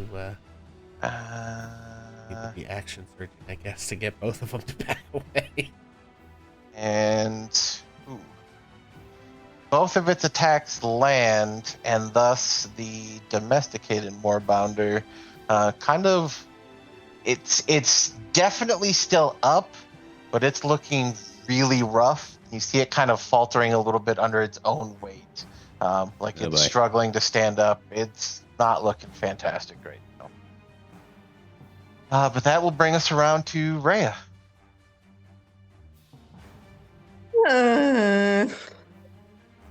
Rhea's gonna try and dash again and see how far up, she can make it. All right, let's see from where you're at. So I think that'll probably put you like part way up the cliffside. Okay. You're talking roughly 30 feet or so to get across. You'll probably be able to climb another 30-ish feet, give or take.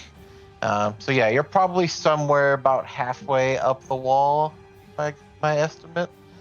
Okay. Kind of just put here. Cool. Just tactical question. That super cool feat that I just got that you and I chatted about? Will that not work? Yeah, I would say that probably doesn't. Oof. And wrecked. Okay. Well, everything's Let's fine. have a great session, everybody. Everything's fine.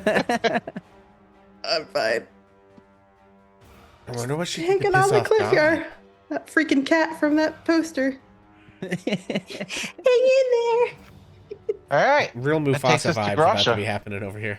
Okay, when Grasha is seeing that the woman has been pushed closer to the edge, that her friend Rhea is plunging down into the abyss and trying to scramble up, and just knowing that she's about to throw one of her new friends probably to a certain death, Grasha is going to immediately go into a rage, and I can't really see that a reckless rage would get no. I don't think it would help me because I'm not doing a melee weapon attack unless we would consider. Okay, so just to reiterate, bonus bomb, you go into a rage as a bonus action. When you make attack rolls, the first time you make an attack roll on a given turn, you decide if you're attacking recklessly. So reckless rage is not a thing. There's no such thing as a reckless rage. Okay. Reckless attacks, whatever, and you're not making attack rolls. I'm not so it won't doing reckless attack. No, I'm going into a rage.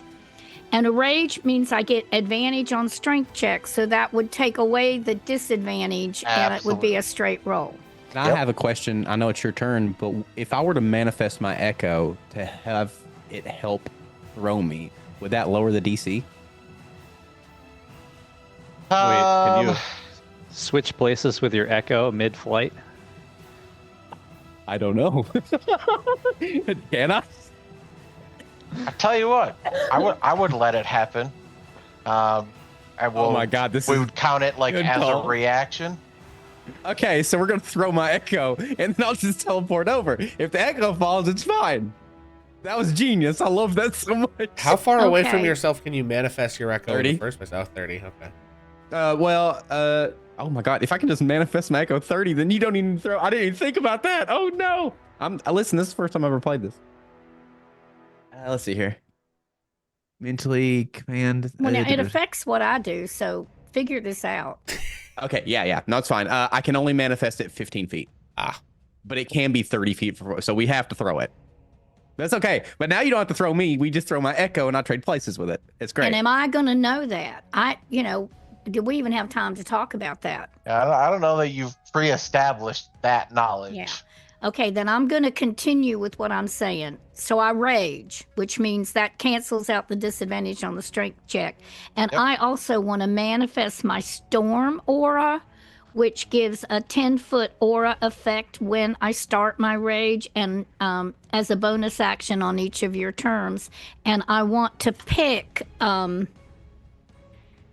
Tundra. And when this effect is activated, each creature of your choice in your aura gains 2 temporary hit points as icy spirits inure it to suffering.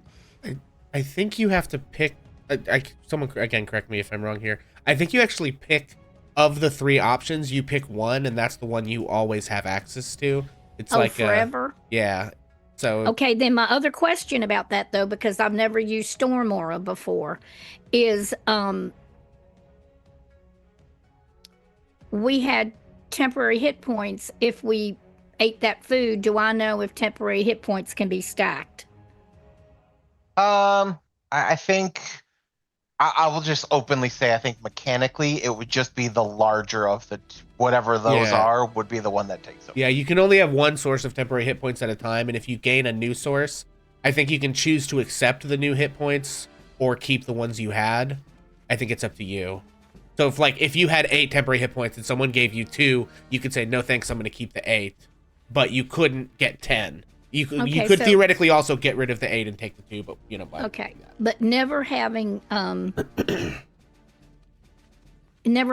this before, we just leveled me up and Pixel was instrumental in helping me. Did we talk between Desert Sea and Tundra as to which one I thought I would take? I believed when we made the character and started planning this stuff, you planned to take the sea one. See, when the sea is activated, you can choose one other creature. But I think you could make an argument for any of the other, if you want to pick a different one, that's up to Ace, I guess. That's lightning damage. Okay, well, and now it's iffy about the hit point things and whatever, and he got 8 or something, which I wouldn't have necessarily known. I won't do the storm aura. I'll wait to maybe a better situation to make that decision. So I'm going to go into rage. I'm sorry to take up so much time, which cancels my disadvantage on strength. And I'm going to do a strength roll to see if I throw what I think is him. Now, if I'm throwing the echo, that might be different. So do I just roll? You want me just to roll? Yeah, just roll me a strength check. Not great. 14. You know what? I think, wait a minute. I think that's a chat inspiration roll right there. But what? Oh, but I have to take it if I do the chat inspiration. Or do I get to pick? No, you'd have to take it. Just because that's what we've had everybody else do. Oh, God. Well, I mean, I will say, Okay. if you throw him and he's not going to make it, he could just switch places with his echo and let That's it I'm also fall. going really with the smart. 14. It's This fine. is tough. This It's is fine. hard. I now have a parachute, so I'm fine. Okay, so Gracia rolls a 14 as she is hefting you. She thinks it's you up in the air. Okay, with a 14, here's what I'm gonna say. I guess first of all, I'm gonna put this onto VP's plate. Which one of you is crossing the bridge first? So which one is closest to Gracia is my question. Okay. In the spirit of fairness, what I would have done is run up right next to Gracia, and then, if given the chance, I would have manifest my echo next to her. But maybe I am the one that she sees first. I suppose that does make sense. Okay. Yeah, no, that's fine. I mean, either way is fine. Yeah. I'm just more curious if this is like is this a Lord of the Rings, you run up to her and say, throw me situation, or is it like you make sure that the echo is between the two of you kind of thing? Yeah, it's kind of tricky because I technically I didn't come up with this idea, so it kind of was a last minute thing. So I was just gonna manifest and have it help throw me. Okay. So yeah, here's I what think I'm going to that's say. I mean, with that knowledge, I think you would have had it next to her to help anyway. Yeah. So we'll have her throw the echo, of which I think it is going to kind of catch on the side of the collapsed bridge, not having landed on its feet, but it did make it across the gap to the point where on your turn, it can Yeah. very easily climb up part of your movement and you're good to go. Excellent. Whew. I thought it was All right. over for us right there. That'll take us to Cass. Okay, Cass is. I have to look at something. How often do I get these back? Long rest. Ooh. Okay, Cass is going to. Oh, I don't have disadvantage from long range. Got it, took sharpshooter. Okay, he's not gonna take the sharpshooter. He's not gonna use the sharpshooter stuff right now. I think he is, however, well, no, he is gonna burn another fighting spirit as a bonus action, and he's gonna burn his action surge, and he's gonna take 2 shots. Okay. And he is gonna do, I think, 1 at each of them is the plan, just to see if he can get them to back off. That might be a bad plan, but flat rolls. First roll is a 23. Okay. And we'll do close and then far. And then second Okay. roll is 25. Damn, Cass is on fire Both today. Okay, so first damage is 12. Second damage is 14. And he is... Okay, and that's everything for him. So he has burned a lot of resources here. Action surge, 2 of his 3, fighting spirit focuses. And he's getting to the point he's gonna have to reload here soon. So, but he's just, taking crack shots over this bridge. That'll take us to Orin. Okay. I just have one question, and I'll do what I'm going to do. Yeah. If I action surge, does that count for being able to dash? What do you mean? So, like, I am going to swap places with my Echo. I'll have 15 feet of movement. Okay. 15 feet of movement, if I'm calculating correctly, can get me to, like, here, right? Okay. I'd like to be here. I think you could get there regardless. I just don't have a better place to put this token. Oh, So I think you could feasibly make it to there regardless. okay. Well, I mean, I do have to, for the sake of the mechanic, I can't be 30 feet away from that, so I would have to burn 10 feet to move up to the side here.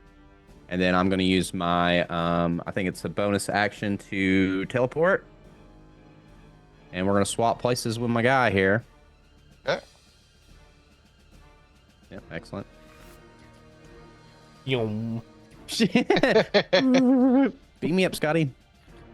I've never even seen Star Trek, and at least I know that much. Okay, yeah, if I can get up there to the this is where I would like to go. Yeah, I think If you're telling me I can get there, excellent. Yep. Well, then. The echo will probably dissipate having More than moved 30 that feet? far. Yep. But if you want, What does this echo look like? oh shit! Which I version? disappeared him. Fuck, he's gone. Okay. Anyway, yeah, I think this one actually probably doesn't look too much different than, Orin, the original Orin. Maybe a little bit younger. A little bit different style of clothing. No, not too different. All right. Yeah. So I guess if I can get up there, then we are going to longsword at disadvantage. Yay. And we are going to do it one-handed. How do I believe. Don't worry. Oh, it's because I hit the wrong thing. Don't worry about it. That's a 13 hit. 13 does not hit. Damn it. I am going to go ahead and burn my action surge, though, and attack again. Okay. Let me click that off real quick. Listen, we're up here doing the thing, all right? We're doing knightly stuff. Ah, damn, it's 12. 12 does not hit. Okay, that's all right. We're up there now, though. Okay. That takes us to Dorian. All right, kind of feeling like I'm missing the party way over here. So you said it's like 80 feet down this crevice here, right? So that takes a lot of movement to get down there. Yeah, I would say it's probably a full like movement and dash to get to the bottom. Okay. To get just to like here, just straight down. Yep. Okay.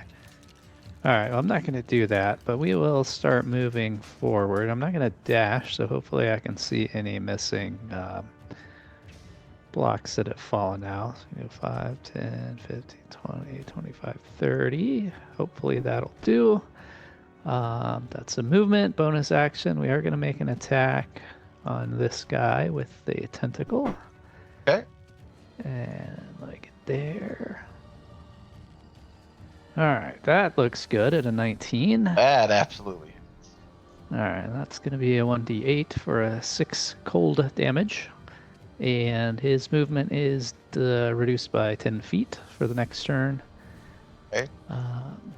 We are also, I don't think I'm in range to do anything real fun, so we're just going to do another Mind Sliver on that same one we just hit there. Okay. So we need another 14 int save.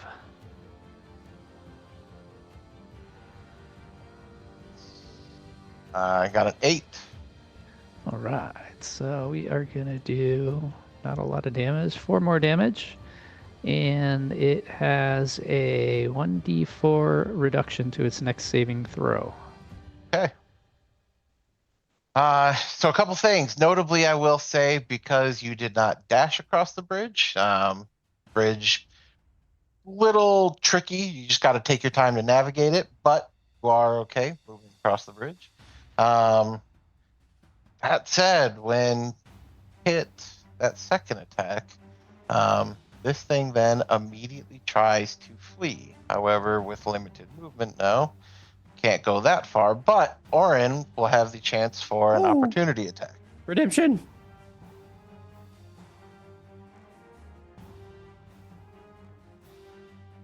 $23. That absolutely hits. Nice.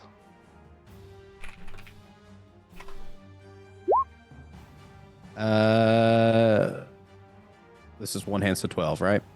Yep. Dang. So yeah, this thing goes to try and run away. Clearly frightened now as Orin slashes at it, running away. And you hit this thing hard enough that it actually kind of like stumbles to the ground.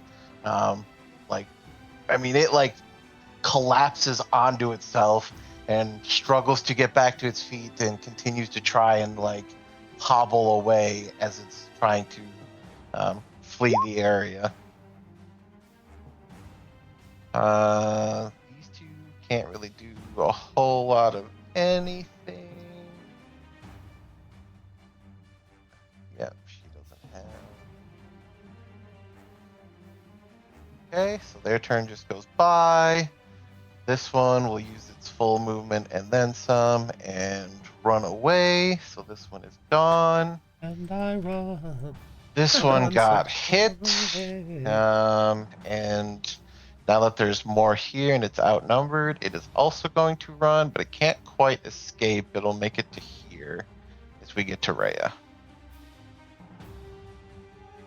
Well, that worked out so far. You're muted, buddy. It's just running away, right? Yes. Okay. Then Rhea's probably gonna clamber up the rest of the rock and try and check on the lady who's left. Yeah, and I think as you kind of make it to the top, she's kind of just leaned over her moorbounder, trying to care for it best of her abilities. But this isn't something that she was necessarily prepared for, so it's not like she has any sort of medical utensils or anything of that to really treat the kind of injuries this thing has. But like she's almost oblivious to your guys' presence at this point, as she's more concerned about taking care of this thing. She's just like real honed in, like just trying to kind of console it and comfort it, as that's kind of the moment she's in at that. Yeah, I think she's probably both going to lean down and have tears in her eyes and say, if you'd caught me yesterday, I could have done something to help. But she's going to try and calm it in any way she can, and probably just yell out because oh wait, no, I guess Dorian did. Did Dorian tell Rhea that he was going to go get like healing potions or something?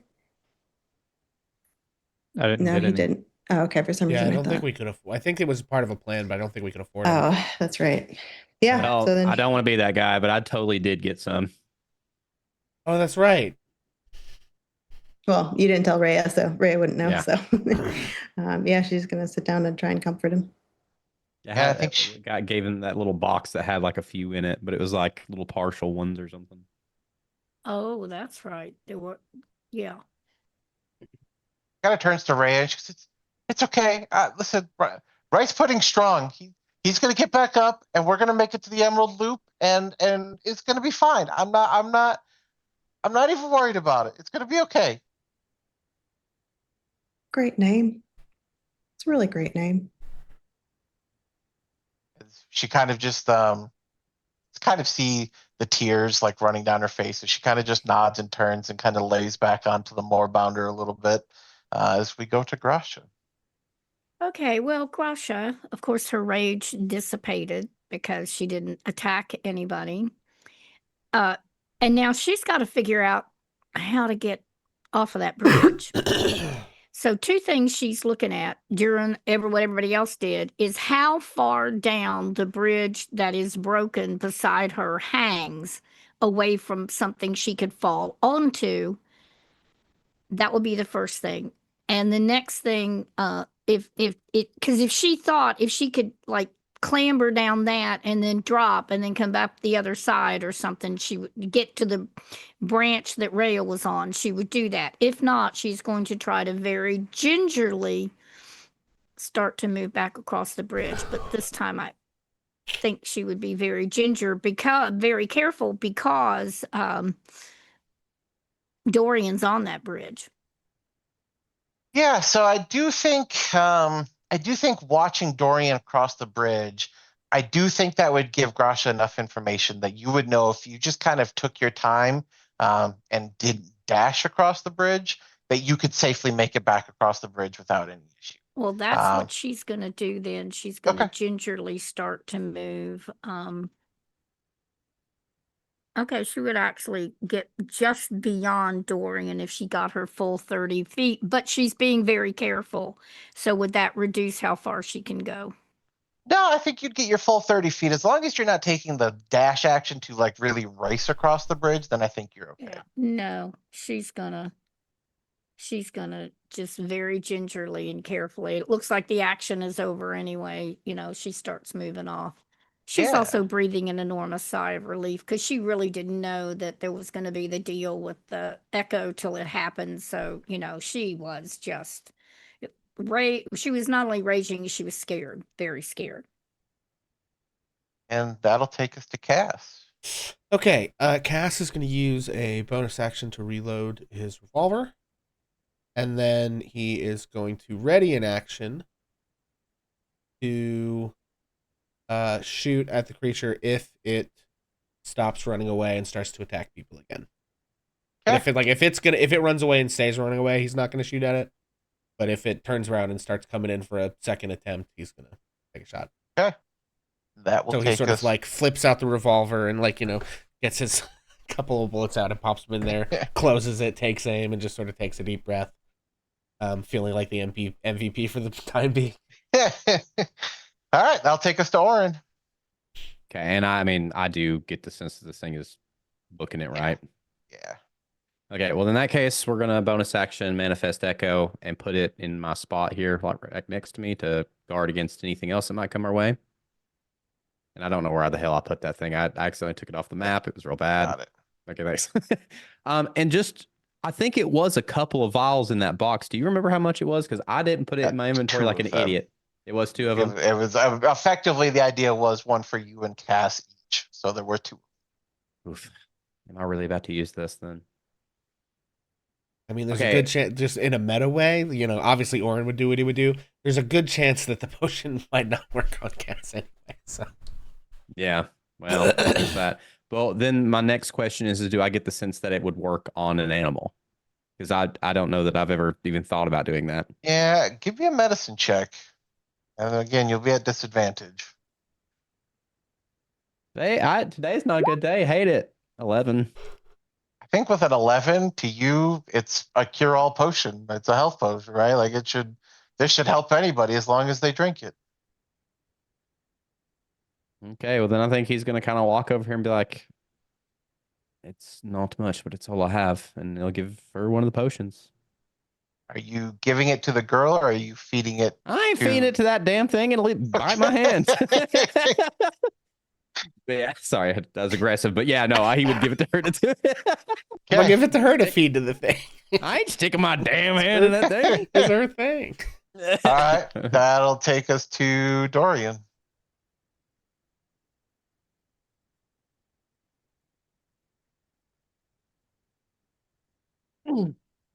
Are you muted?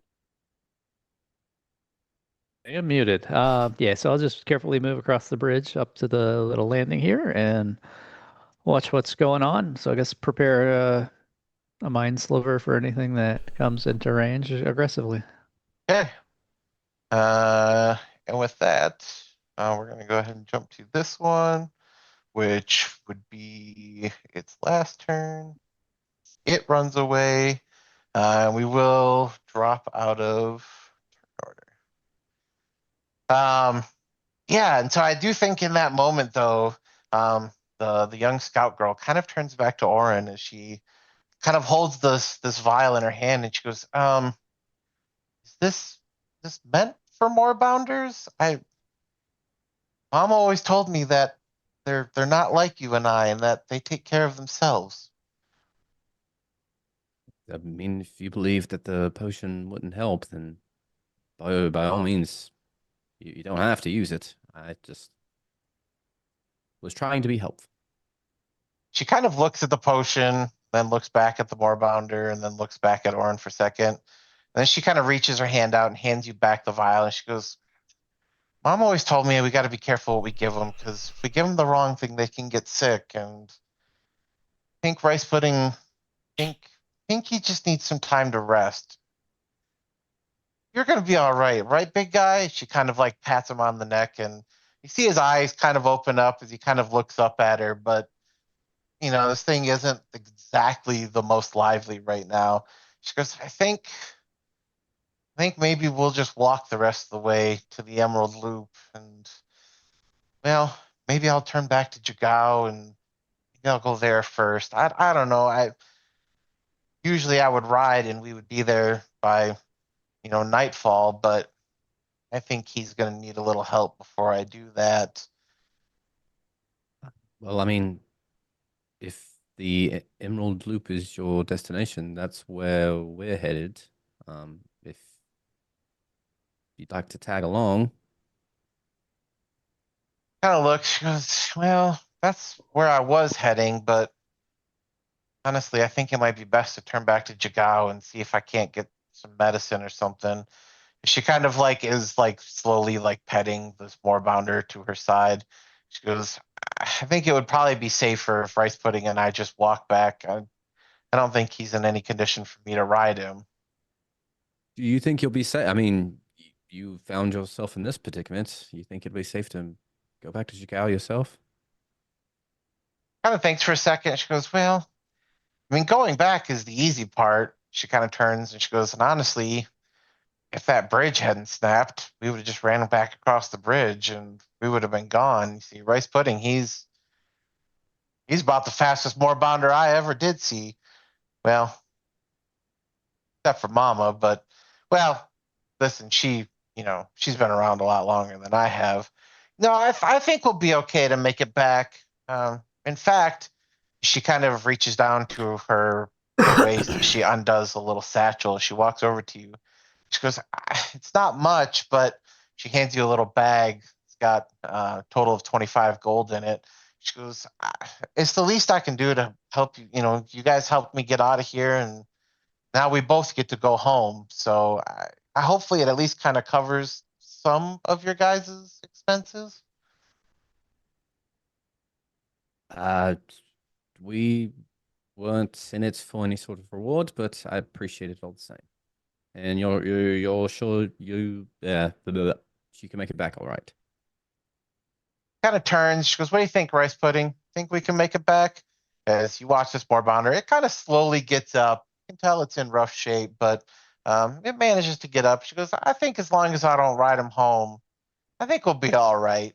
She kind of just puts her hand on him and is kind of like, kind of petting his neck or what have you. She takes the first couple steps and you see this huge like lumbering beast it's got a little bit of a limp, but it's able to keep pace as its stride is like 3 of hers. So like even if it's limping, it's able to keep up and they're able to move at a pretty decent pace.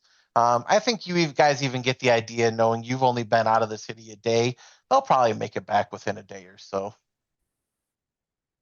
Good enough for me. All right. So you guys will take a little bit of time as you kind of make your way back to collect and congregate together. The rest of the day is fairly uneventful. Oren would, when he got back across, divvy it up. Maybe 5 gold apiece, yeah? Sure. And with that, I'm assuming you guys would at some point find a spot and make camp. The only thing I'll need to know is if and who is going to keep watch. And we'll take a 5-10 minute break here, and then we'll go from there. Okay, are we deciding who's taking watch before we take the break or when we get back? Well, I think it's up to you Rasha guys. would definitely take one this time. Yeah, Dorian will volunteer as well. Okay. Is there any preference of who goes first?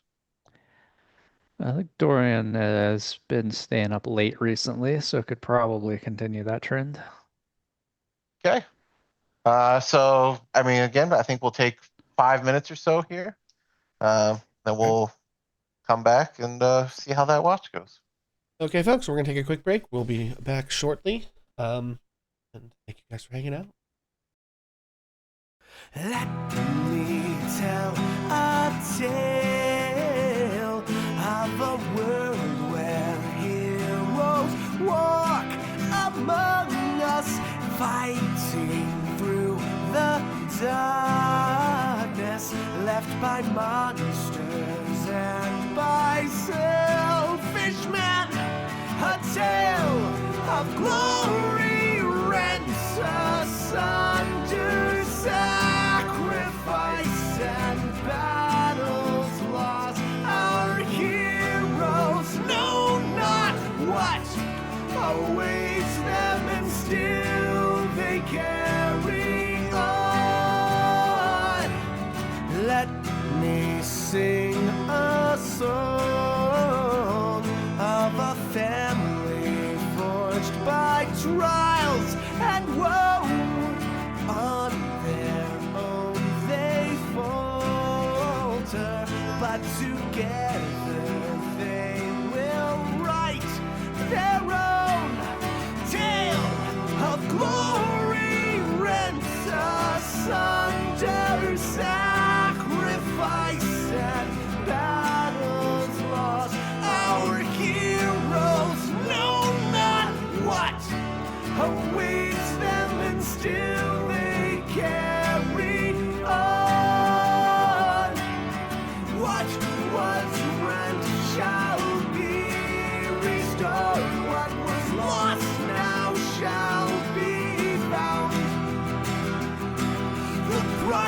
of valor ever rising, but victory brings new rewards. Tales of glory, might, and wonder, hard-fought battles, treasures won. Our heroes know their fate awaits them, and so they carry on.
And welcome back, everybody. We are back over here on Ages of Einor. I'm going to throw it back to Ace as we are taking watch. All right, so we'll get our first check. It's going to be a perception check for the first watch. Okay, was that me or you? That Who was was it? I think me. Dorian was taking the first one. Okay. And disadvantage.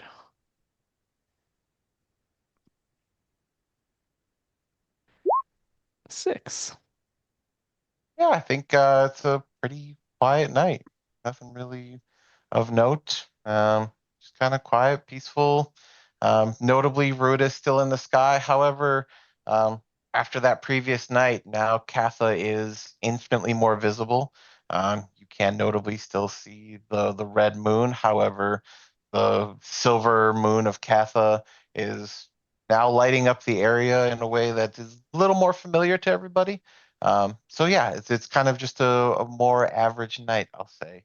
Um, that said, like I said, your shift, if you will, kind of goes by uneventful. Um, are you doing anything special when you kind of pass the torch, or anything you want to do before you go take your time to rest? No, I was just say he probably did a patrol every once in a while, and yeah, otherwise just kind of chilling, thinking, checking out the stars, and we'll go and wake up Grasha and let her know it's her time. All right. Anything happen? No, quiet night. All righty. Well, you get some good rest, and I'll see you in the morning. Thanks. Now, Grasha's a little bit upset because we went through that whole thing where it was real life and death as to her throwing that guy, and she really didn't want to do it, but she didn't know it was going to be the echo. She is troubled, and when she's troubled, she just kind of walks around and mutters and gets a little bit angrier, and then tries to get herself calmed down. And she just has a night where she's going to sort of fight with herself all night long. And her rest before that really wasn't restful either. She got it, she's okay. Um, it wasn't that bad because you get the hard ground and Grasha together, they gonna be some sleeping going on. But it's kind of irritated. If Yeah. that has anything else to do with her perception check other than she Yeah, just no, has fair enough. disadvantage. So that said, I will have you roll. Go ahead and roll your perception with disadvantage. Okay. The thing that I do wonder, um, given the last interaction that Rasha had with Maggie when she was given the painted gauntlet, do you think that has any impact on the way she kind of moves through the night? Hmm. I think it would figure into it a little bit and kind of act to just the whole, regret and whatever. And since I don't remember anything at all about the gauntlet being bonus mom, I'm hunting through my things. Can you give me a little? Yeah, so Grasha had given you the painted gauntlet that had the picture or the painted picture of a flower that she had made on there. As you guys had kind of made the exchange that she would give that to Grasha so that Grasha had something to kind of help her calm down when she started to get fired up. And then in exchange, Maggie would then kind of do her best to get fired up when somebody was in danger and in need. Thank you. I needed that reminder. Yeah, I don't think that Grasha got to it quickly. No, she didn't okay. start to stew. But as the night went on and nothing more was happening, and she stomped around for a little while, and probably with Grasha's stomping started to make, like she might have made the earth move, what can I say, and realized she was being a little disturbing. She would have moved away a little bit, and in some point of that, maybe long about hour 3 or so, she might have remembered it. She was thinking about Maggie and their conversation, and yeah, I think at that point she might have gotten a hold of it just to see if it did any good. And she probably thought about the necklace that Rhea gave her this necklace and said, "Do you feel anything?" She might have gotten out that thing too and thought, "It's going to calm me down. Do I feel anything?" So she would have done that. Yeah, and I think when you do, it does bring a certain sense of calmness. And I think mostly because it shifts your mindset. I think mostly because it causes Grasha to think about, Maggie and the time you'd spent together and kind of the times of old versus the things at hand and the pressures of current day and things like that. And so I do think it kind of gives you that moment to kind of step back and catch your breath a little bit and kind of have a little better understanding of what's going on. I will say with the 13, it's a quiet night. There's just really nothing going on. You guys have kind of had your events for the day. You see a couple other people who seemingly on the trail. They don't seem to interfere. They're not doing anything that you find necessarily suspicious or anything like that. They don't make any attempt to come towards you guys, but there are other people kind of traveling. It's just kind of few and far between. Yeah, so you guys make it calmly through the morning, and everybody seems to be pretty well off at this point. Um, I will say at this point, all of you guys who had the omen, the ruinous omen, that is faded at this point. So you guys will be rolling flat rolls again, unless otherwise there's some reason not to. Those of you who choose to eat from the lunch boxes that you guys had, feel free to roll your d8 for 10 hit points. And then aside from that, it's whatever you guys choose to do in the morning.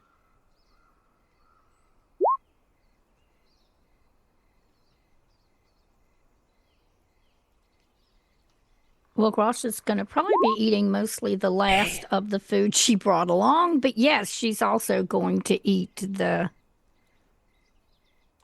one she brought.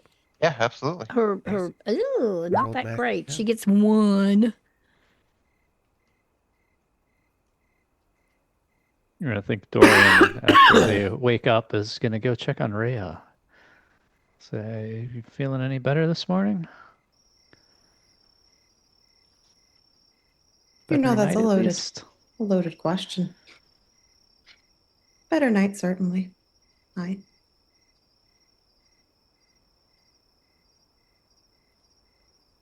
All right, well, just know we're here for you. I'm here for you. Let me know if I can help. I know you're here for me. I don't know what good I am to you all, though.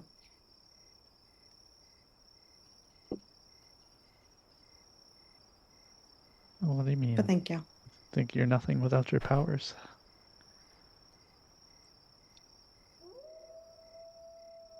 When the battles against something as mundane as a couple of whatever those things were called, moribunders, and I can't even scare one off or help heal one.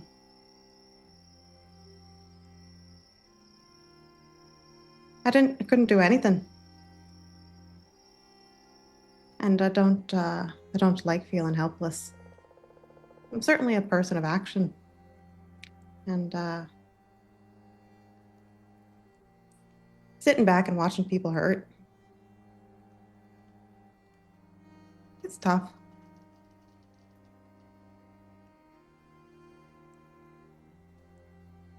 Yeah, I understand that, but there are a lot of people out there that don't have magic powers and are doing great things.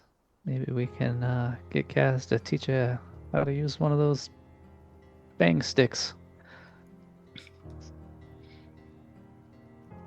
I would Might seem not that help you maybe hurt anybody, but might make you feel better.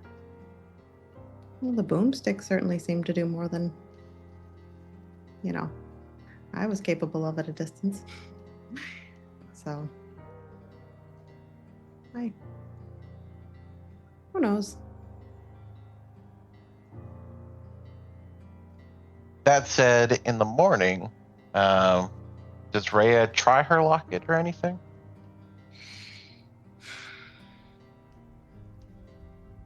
I don't think so. I think that she holds it and does the same thing she did the other day, where she basically kisses it, says a little prayer, but I think that she is too afraid of finding out that it wouldn't work again to try it. But she'll say her prayers, however quietly, and yeah.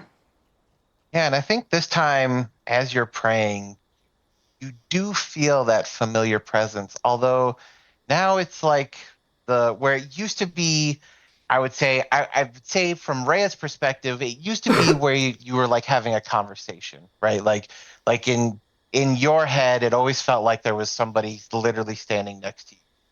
This time, while the day before it felt like you were alone, today it doesn't feel like you're alone, but like the person that's talking to you has like lost their voice and they're just very quiet. It's almost like it's a whisper. Like there's something muffling their voice and their ability to speak to you.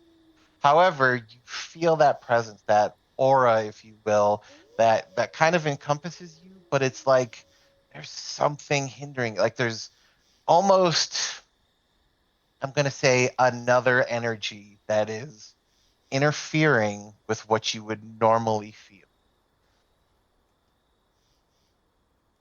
And if she picked up that locket like she was going to be praying, then Grasha She's is staring at her. eyeballing her. Does she change color? She does not actually. I think feeling this change, and having Dorian sitting next to her, I think she's kind of quiet when she asks him. She does. She'll turn to him and go,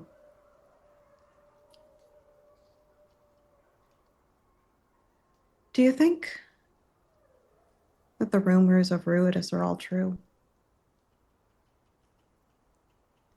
I know you said that the sailor's omen, that it's a bad omen of ill things. Certainly, that's what the rest of the world seems to want people to believe about it. Do you really believe it? Oh, he's on mute. You're too quiet, Dorian. Speak up a little bit. I don't trust it, but what? I can't confirm all the rumors. What are you referring to? No, it seems to be bad. Nobody likes it. We're taught to, well, I don't know, you can't avoid it. It's there. But yeah, we certainly had a bad day yesterday after we saw it for the first time in a while. I'll tell you a secret, Dorian. And maybe I'm wrong.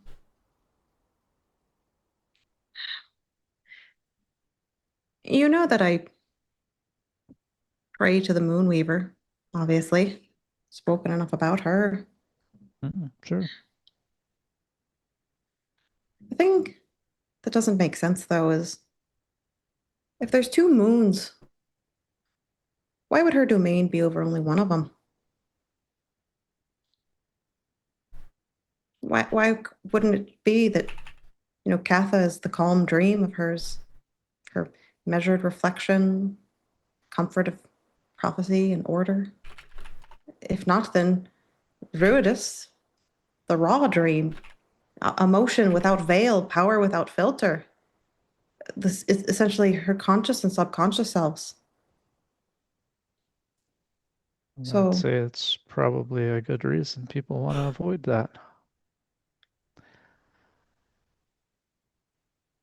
could be.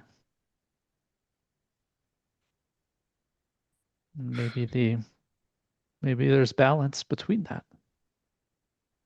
But I think it's reasonable enough that people fear the chaos. I mean, I don't think that means your God is evil or that worshippers or God are no good. Maybe they just have a little chaos inside too, and that's okay. Just don't want that, guiding my ship.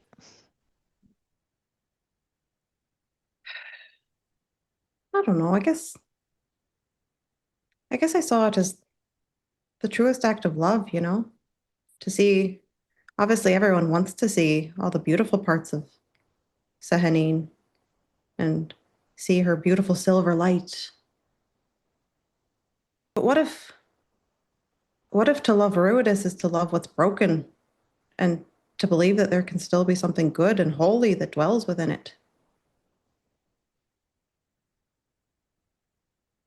I just feel like every time people talk about Ruidus, it's about darkness and is ill omens and only for bad.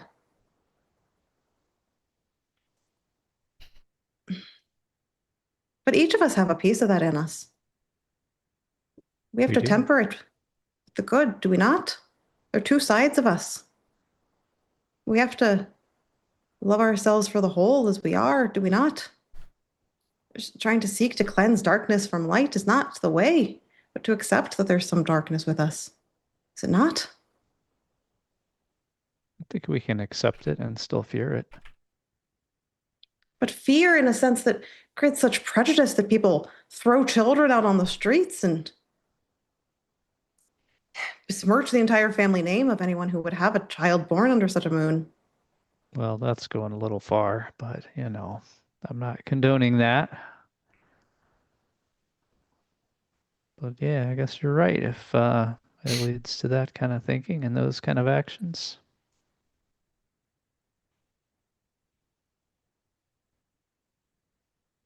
Do you think those people, if they do these horrible things that people claim they do you think they had a choice? And they just made the wrong one?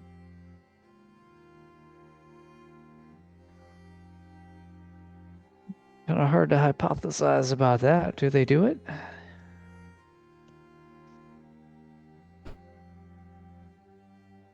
I don't know. It just seems, for everything I can tell, sometimes, you get locked in a room with a Rudis born, and sometimes the house burns down. I don't know. There's not really much good record keeping on that front, though.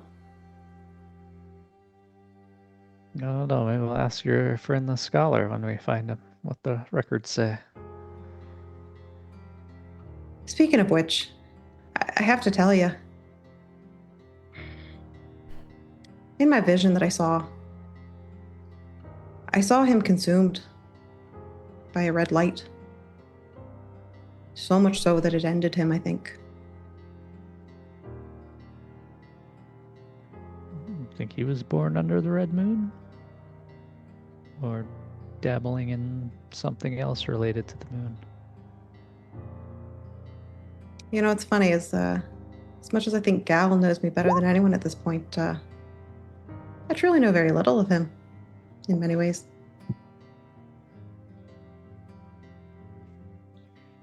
I think that she would have that whole story. I think the stuff about Gal, she would have stopped being in such a hushed tone, and she would have probably started speaking at a more normal level that you could probably overhear if you're walking around the camp doing your morning stuff. I was just more so everything up to that point was private, Correct. Whispered. Yes. Okay. Yes, that was my question. Yeah, correct. So Ran, if you don't get her magic back, do we just leave her in the wilderness? Oh my God. I'm kidding. Come on. He sort of slaps his leg a little bit. Woke you up though, didn't I? Oof. Feels bad, man.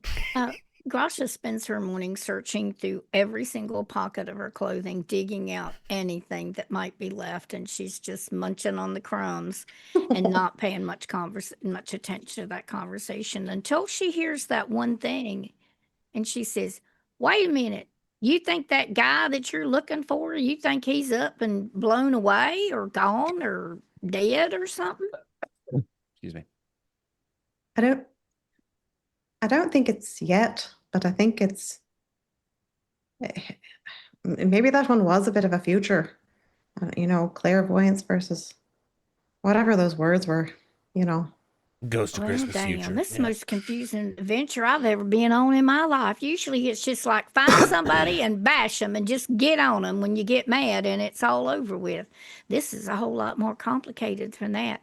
How close are we to where we want to go? Because the food's running out. We only got one more day. I think Rhea actually hasn't. I was going to make a note of this, that Rhea did not eat her own rations this morning. She wasn't feeling super up for it, so she'll go ahead and offer Grasha one of her rations. Oh, I've got some. You don't need to give me any. Why I couldn't take anything from you. And by the way, you didn't turn red when you were doing that thing you do with that jewel. I might have just imagined that. I don't know. But anyway, you're all good. And I'm good. But Grasha is going to eat her final meal. Grasha, let me tell you a story. Because I don't want you to ever think that your gut instincts are wrong. Because you're right. Have you ever been into a cave before? Who, me? Aye. Well, I think so. Sure. Weren't we all just in a cave? Oh, but that wasn't quite a normal cave, I don't think. I said not to think so. I'm not used to the caves with that much water, at least. Ever been down like a cave where it gets so dark you can't see your own hand in front of you if you didn't have a torch? Well, not so much as I remember thinking about it. I just pretty much do what's in front of me and go right on. So I haven't given it any thought, but I might have.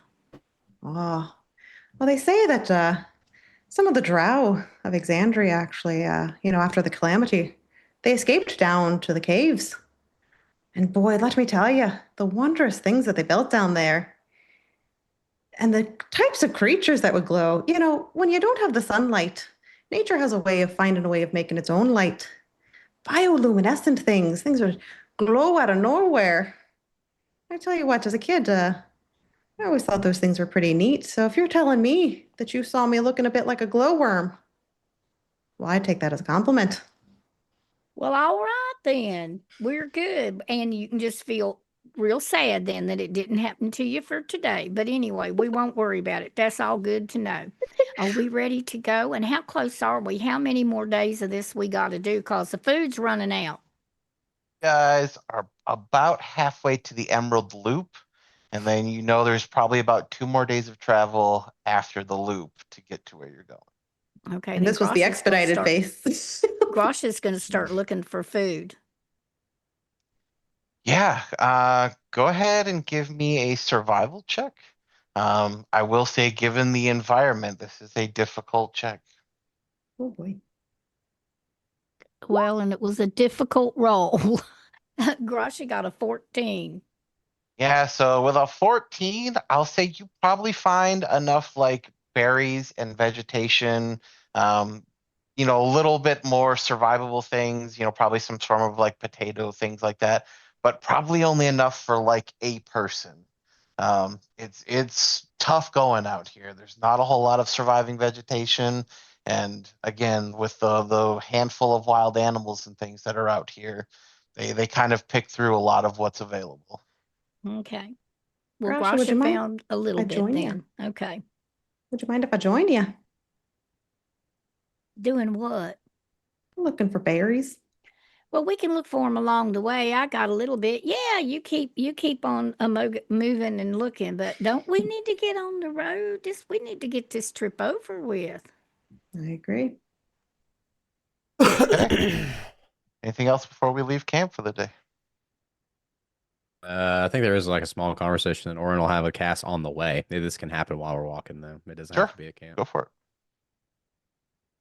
Yeah, okay. Assuming that we're on the way, if they're Mhm. holding back or up in the front, I think he will say in kind of a hushed tone.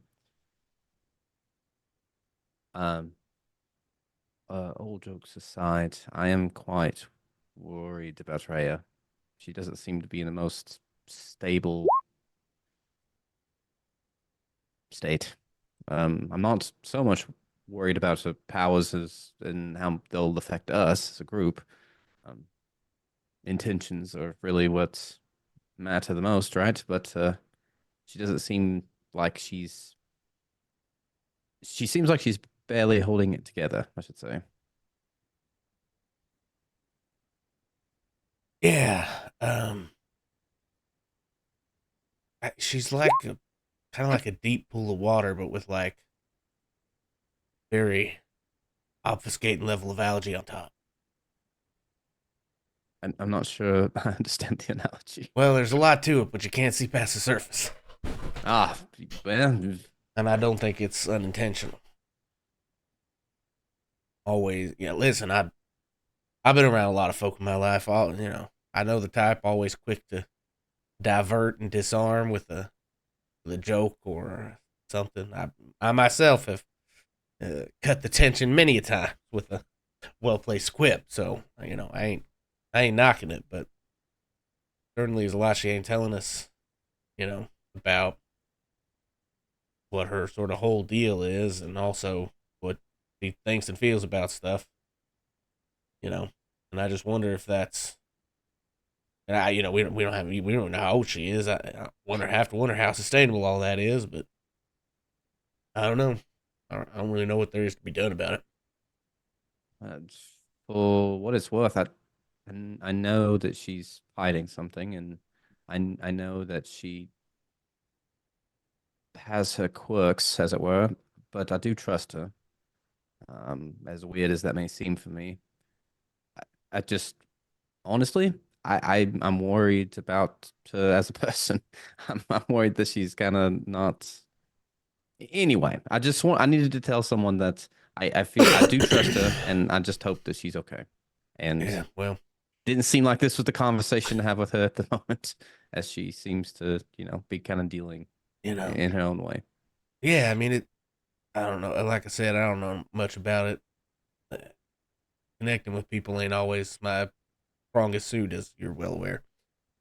Past that surface level, anyway. Seems like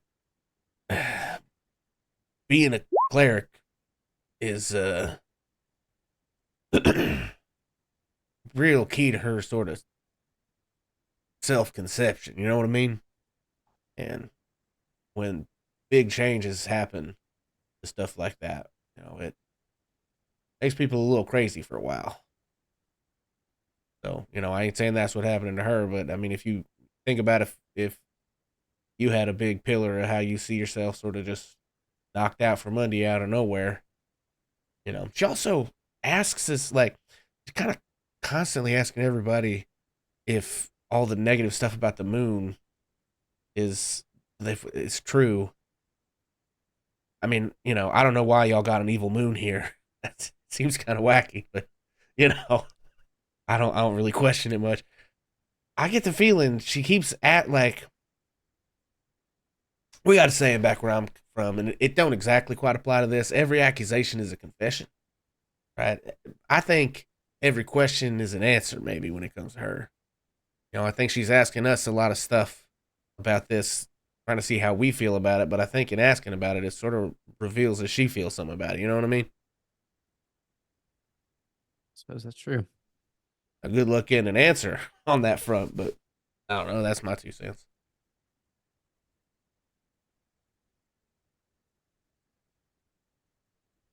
Yeah, Alright. I believe you're absolutely right. That's all I've got. Yeah, so you guys continue to walk for a little while. You eventually come across this mildly terrifying scene. Oh, good. We were just missing one As of those. come across the corpse of an Udok. And these are these gargantuan beasts. These are like, think of these things are usually used as like siege engines, right? These things Ugh. are massive gorilla-like demons that were used during the Calamity. However, this one is entirely dead to a point where it's actually decaying.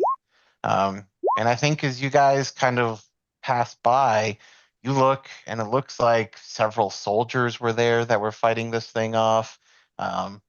This thing is mostly decayed now into this kind of black ichor, this kind of reddish black ichor that's kind of all over the ground.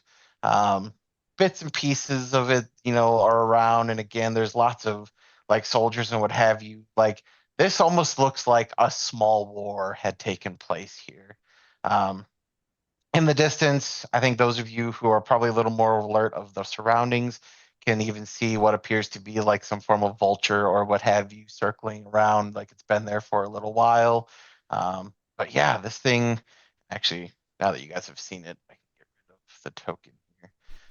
Is you can kind of just see this amalgamation of this like ichor that exists all over the ground. Um, and I think the first thought through any of your heads is something killed this. You said there were soldiers around, like alive soldiers or like remnants of Oh, like battle? remnants. Like I mean, it was like this thing had took out several soldiers during whatever combat that took place. But I think given its size, I mean, this thing it's literally a gargantuan creature. So think like, 2, 3 stories tall.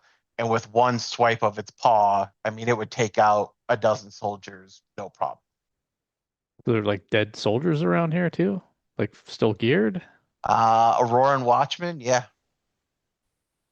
Um, does the ichor cover all of the soldiers' bodies too, or there's soldiers that we could investigate? There are some that are not necessarily. Well, Grasha's going to hunt around and see if any of them had any hardtack or any kind of soldier military rations for food, and if they had anything in their pockets, she's going to search them. Sure. Yeah, Dorian's gonna help with that too. Give me an I investigation check. I think Cass wants to, like, very carefully maybe approach the big goopy mess, and just it's probably a foregone conclusion that he can't, but try to ascertain if there's any way he can figure out, like, what might have killed this thing, like Was it claws? Was it blades? Like, because I think he probably knows enough to recognize like different kinds of wounds that might be on an animal, for instance. He's not like a trained medicine person, but could maybe tell the difference between like something bit a chunk of this thing's torso off versus somebody shot it with a ballista versus it got lit on fire. You like that kind of stuff. He just, Sure. but it's obviously really decayed, so we just sort of like not touching it, staying back maybe 15 feet and kind of just trying to see if what he can figure out about what might have killed this thing. Because if that Yeah. it killed that, then it would definitely will kill us if we come across it and it's mean. So go ahead and give me like a nature check. And Oh, while boy. you're doing that, Dorian and Grasha, I think each of you are able to find like a couple soldiers each that each had a couple rations on them. So I think in total, both of you find like 4 sets of rations apiece for a total of 8 across the two of you. Um, but along the way, Dorian, you actually find underneath one of the soldiers, you find an individual who doesn't look like the rest of the soldiers. In fact, this individual looks quite out of place in that they weren't really wearing any armor, but clutched in their hand is this kind of really well made dagger. It kind of stands out to you in that it's not beat up or chewed up like a lot of the other things around here. It's almost like this person was hesitant to use it in this situation. And there's nothing else on the body besides the dagger that is interesting. On this particular body, no. In fact, the way this person's laying, I think you kind of get the idea that this dagger was probably the most important thing to that person. Okay, well, I will pick up the dagger and I'll just make it known to the rest of the party that maybe check this person out. So when you do grab it, you notice on the back side of the guard on it, it says Kirkali Wastewalker, and it's kind of inscribed into the metal. Your collie waste walker. All right.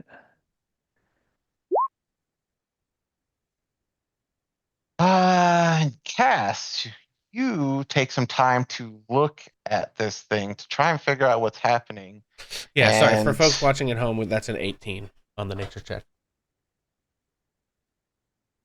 you kind of take a minute to look at this, and a couple things stick out to you. First, you see it looks like there's like beak and or talons marks that are kind of left in bits of the corpse. But also you see, and I think as somebody who spent a lot of time outside, you see kind of like some kind of like fungus or like mushroom-esque spores that are kind of mixed in with some of the flesh and what have you. Um, and I think that bit you can't quite place. Like there's something weird about it, but you're not entirely sure what that part is.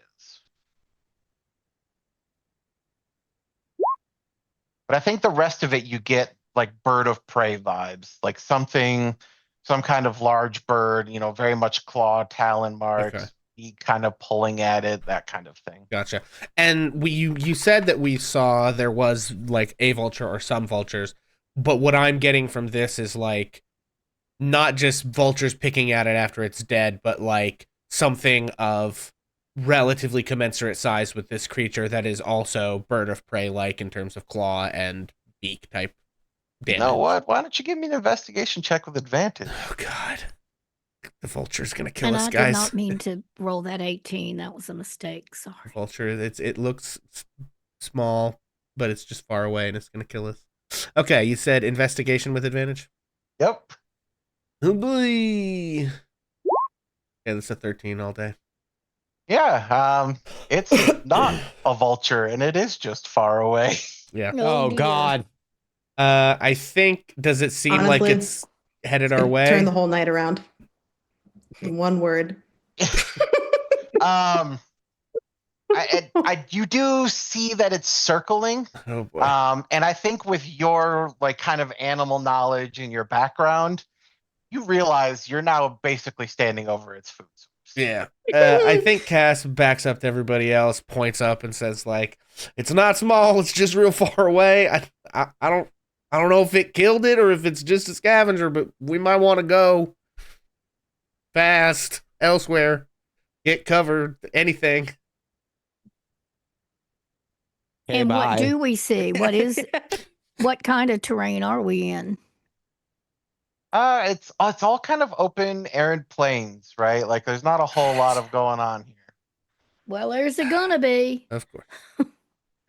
Grosh is ready to start running. If Kaz moves, Grosh is right behind him, headed out, looking back Yeah, to let's see if go. Rhea can keep Yeah, I up. think Cass has like a hand on his gun and a hand on his hat, and he's like And looking at. Dorian's gonna pull Rhea in towards him, and above him, he's throwing up minor illusion, so it just looks like ground above him. Ah, Grosh is thundering along behind Kaz. Yeah. Do think with the distance that it is away, you guys are able to safely get away. My question to you then is anybody paying attention as you run away to try and see what it is you're doing? I was going to ask even before we ran away if Rhea could Yes. try and look. So She as goes, you guys are leaving, if you pay attention behind you, this thing does eventually dive. And when it dives, you realize how incredibly fast this thing can move as it plunges out of the sky.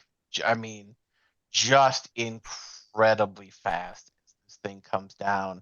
And what you're dealing with is known as a Vrock. And these are the How did I know? How did I know? super It was a large, fucking like rock. yeah, very like horrifying, very much vulture-esque gargoyle type birds. And yeah, these things Bruh. are they're pretty nasty. Fucking yeah, here. Yeah, Oh, I forgot that. yeah. Nobody told me what on the They're map. like demon vultures, essentially. Yeah. Are you saying rock? No, R-O-C? Vrock. Rock. So it's like V. yeah, Vrock. V-R-O-C. Okay, yep. Okay. Gotcha. But yeah, this thing actually swoops down and you see it kind of plunge its claws into a large piece of tissue as it starts to peck at it. But the thing that you guys catch in and of that is at the same time, several small quasits jump out and jump onto this Vrock and are now trying to basically kill the Vrock for their food. Aw, go No thanks. closets. I hope Shovel's in there. Yeah. Also, Pixel knows what that is. I don't think Casimir has any clue. It looks bad. Grosh is just moving away. Yeah, no, like I said, I do think you guys are able to safely get away. And with this night, as you guys continue to travel, tonight you guys do not stay at camp. Instead, you guys will make it the Emerald Loop, Yay. which is this kind of sanctuary-esque area. Oh, There we go. It's this kind of like little sanctuary of vegetation and things that are there. As you guys arrive there, there's kind of this like covered wagon ring, if you will, that is already set up by several members of the Aurora Watch. And there is one of the large horizon-back turtles that have one of the like large houses on its back. As you guys kind of make your way into the Emerald Loop, you guys are free to move about. There's people kind of sitting around by the fire talking. There's Aurora Watch members kind of actively keeping track of everything. They're not like hostile or anything, but that is like an active guard. So all of you will be able to take a rest while others are kind of watching guard. Did you call them Aurora Watch people? Aurora Watch. Yep. Before we move into this camp, I do think that Oren would probably say specifically to Rhea, but to everybody, I'm sure you've already thought of this, but maybe it's best we don't announce what we're carrying. Oh, of course. I But just, that's definitely worth calling out, making sure everyone's aware that yeah, we're I just don't going think we to. discussed it previously. I do believe that it would probably cause some issues. Is there any problem with asking around about our wizard friend? I mean, that definitely seems fine to me. It just occurred to me that we hadn't discussed the plan for the very dangerous artifact we're carrying. So, My lips are sealed. okay. Just But while let's we're go get talking, some food. Dorian's gonna show the dagger that he found. This has an engraving on it. Kirkali Wastewalker? Does that mean anything? Is that a name? Does that mean anything to anybody? Wasn't in my backstory. Well, not that I know of, but I'll do a history check if you want me to. Yeah, I'll save you the effort. At this point, that wouldn't mean anything to any of you guys. Okay. So it's not like the name of something we've heard of moving around. So Nope. maybe a person's name. All right. Well, cool. It's a nice looking dagger. You better not tell them about that either. Oh, and I guess you've already answered this. It doesn't look similar to that one, does it? Not. Okay. I had to double check. Yeah, no, that's fair. Yeah, I feel like he would have mentioned the feather probably as like the calling card of that Yeah. one, right? Yeah, that's fair.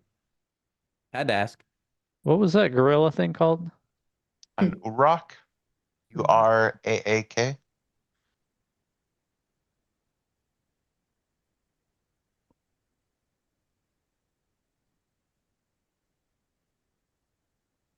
Cool. Well, shall we? Well, Grasha's going to go in there looking for food. She ain't dumb. Now, what do we know about the Aurora Watch? I don't remember hearing this Yeah. name before. So the Aurora Watch have kind of been present throughout the whole thing. They've been less active though. So in Jigao, they have a kind of a guard post. But because the way Jigao is kind of this melting pot that I'm going to say polices itself, they do their best not to get involved. However, the Aurora Watch is they fall under the Kryn dynasty. They are actually, that's like their active guard, right? So they kind of spread across the whole area. But again, because you guys were in Jigao, they were less active. They weren't like, policing everything that goes on, because Jigao kind of like owns themselves and are like, hey, we got it. You guys kind of step back a little bit. But aside from that, they are all over here. These are the same. You notice the armor they're wearing, very much the same armor that you guys found around the Uruk. This is all like very much. It's not necessarily a foreign idea to see these people around. Also, Ed, are we reaching a stopping point soon? I know that Mom had asked Yep. that we Yep. not go quite as long.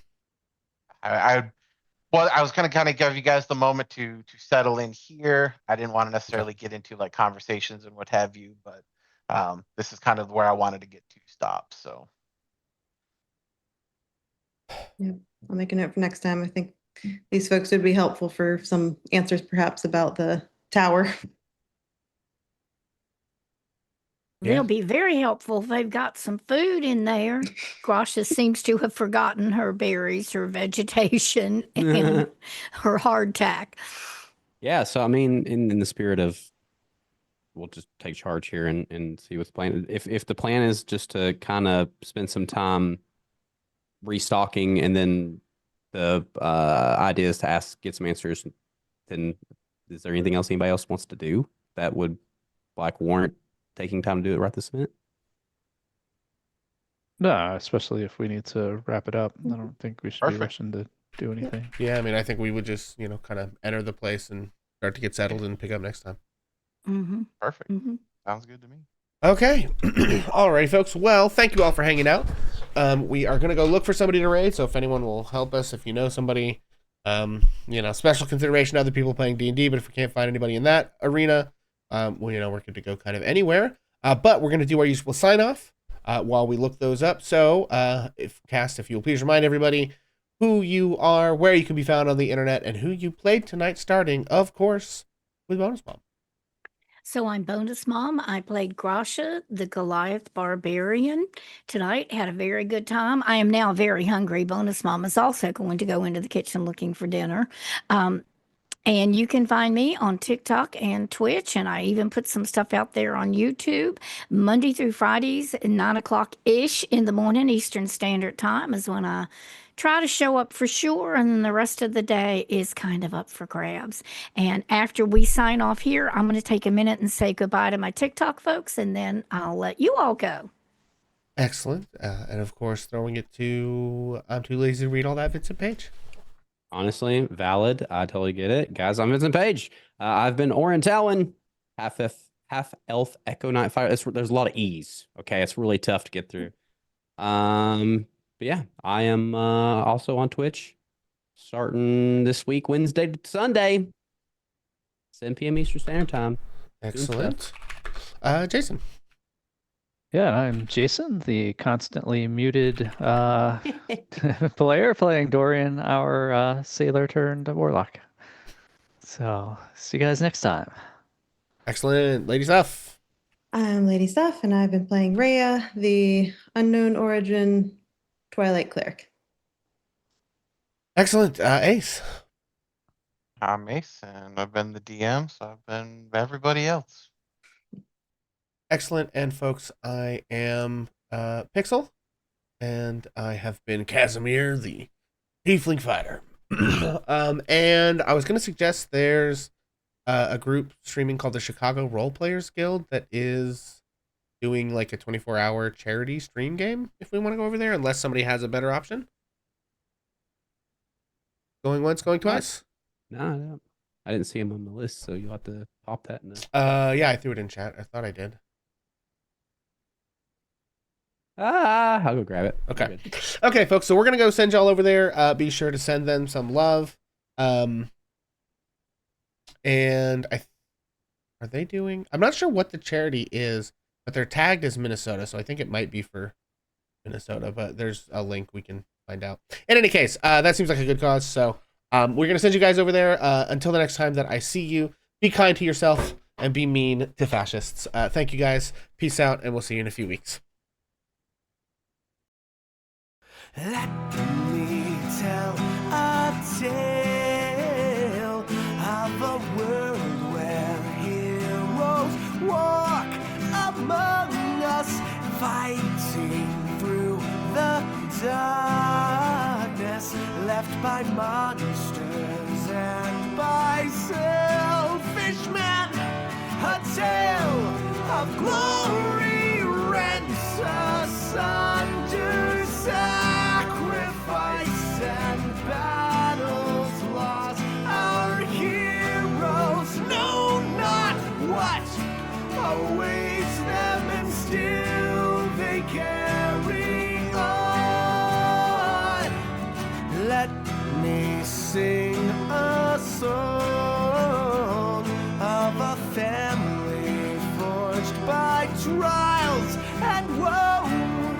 On their own they falter, but together they will write their own tale of glory, rent asunder, sacrifice and battles lost. Our heroes know not what awaits them, and still they can.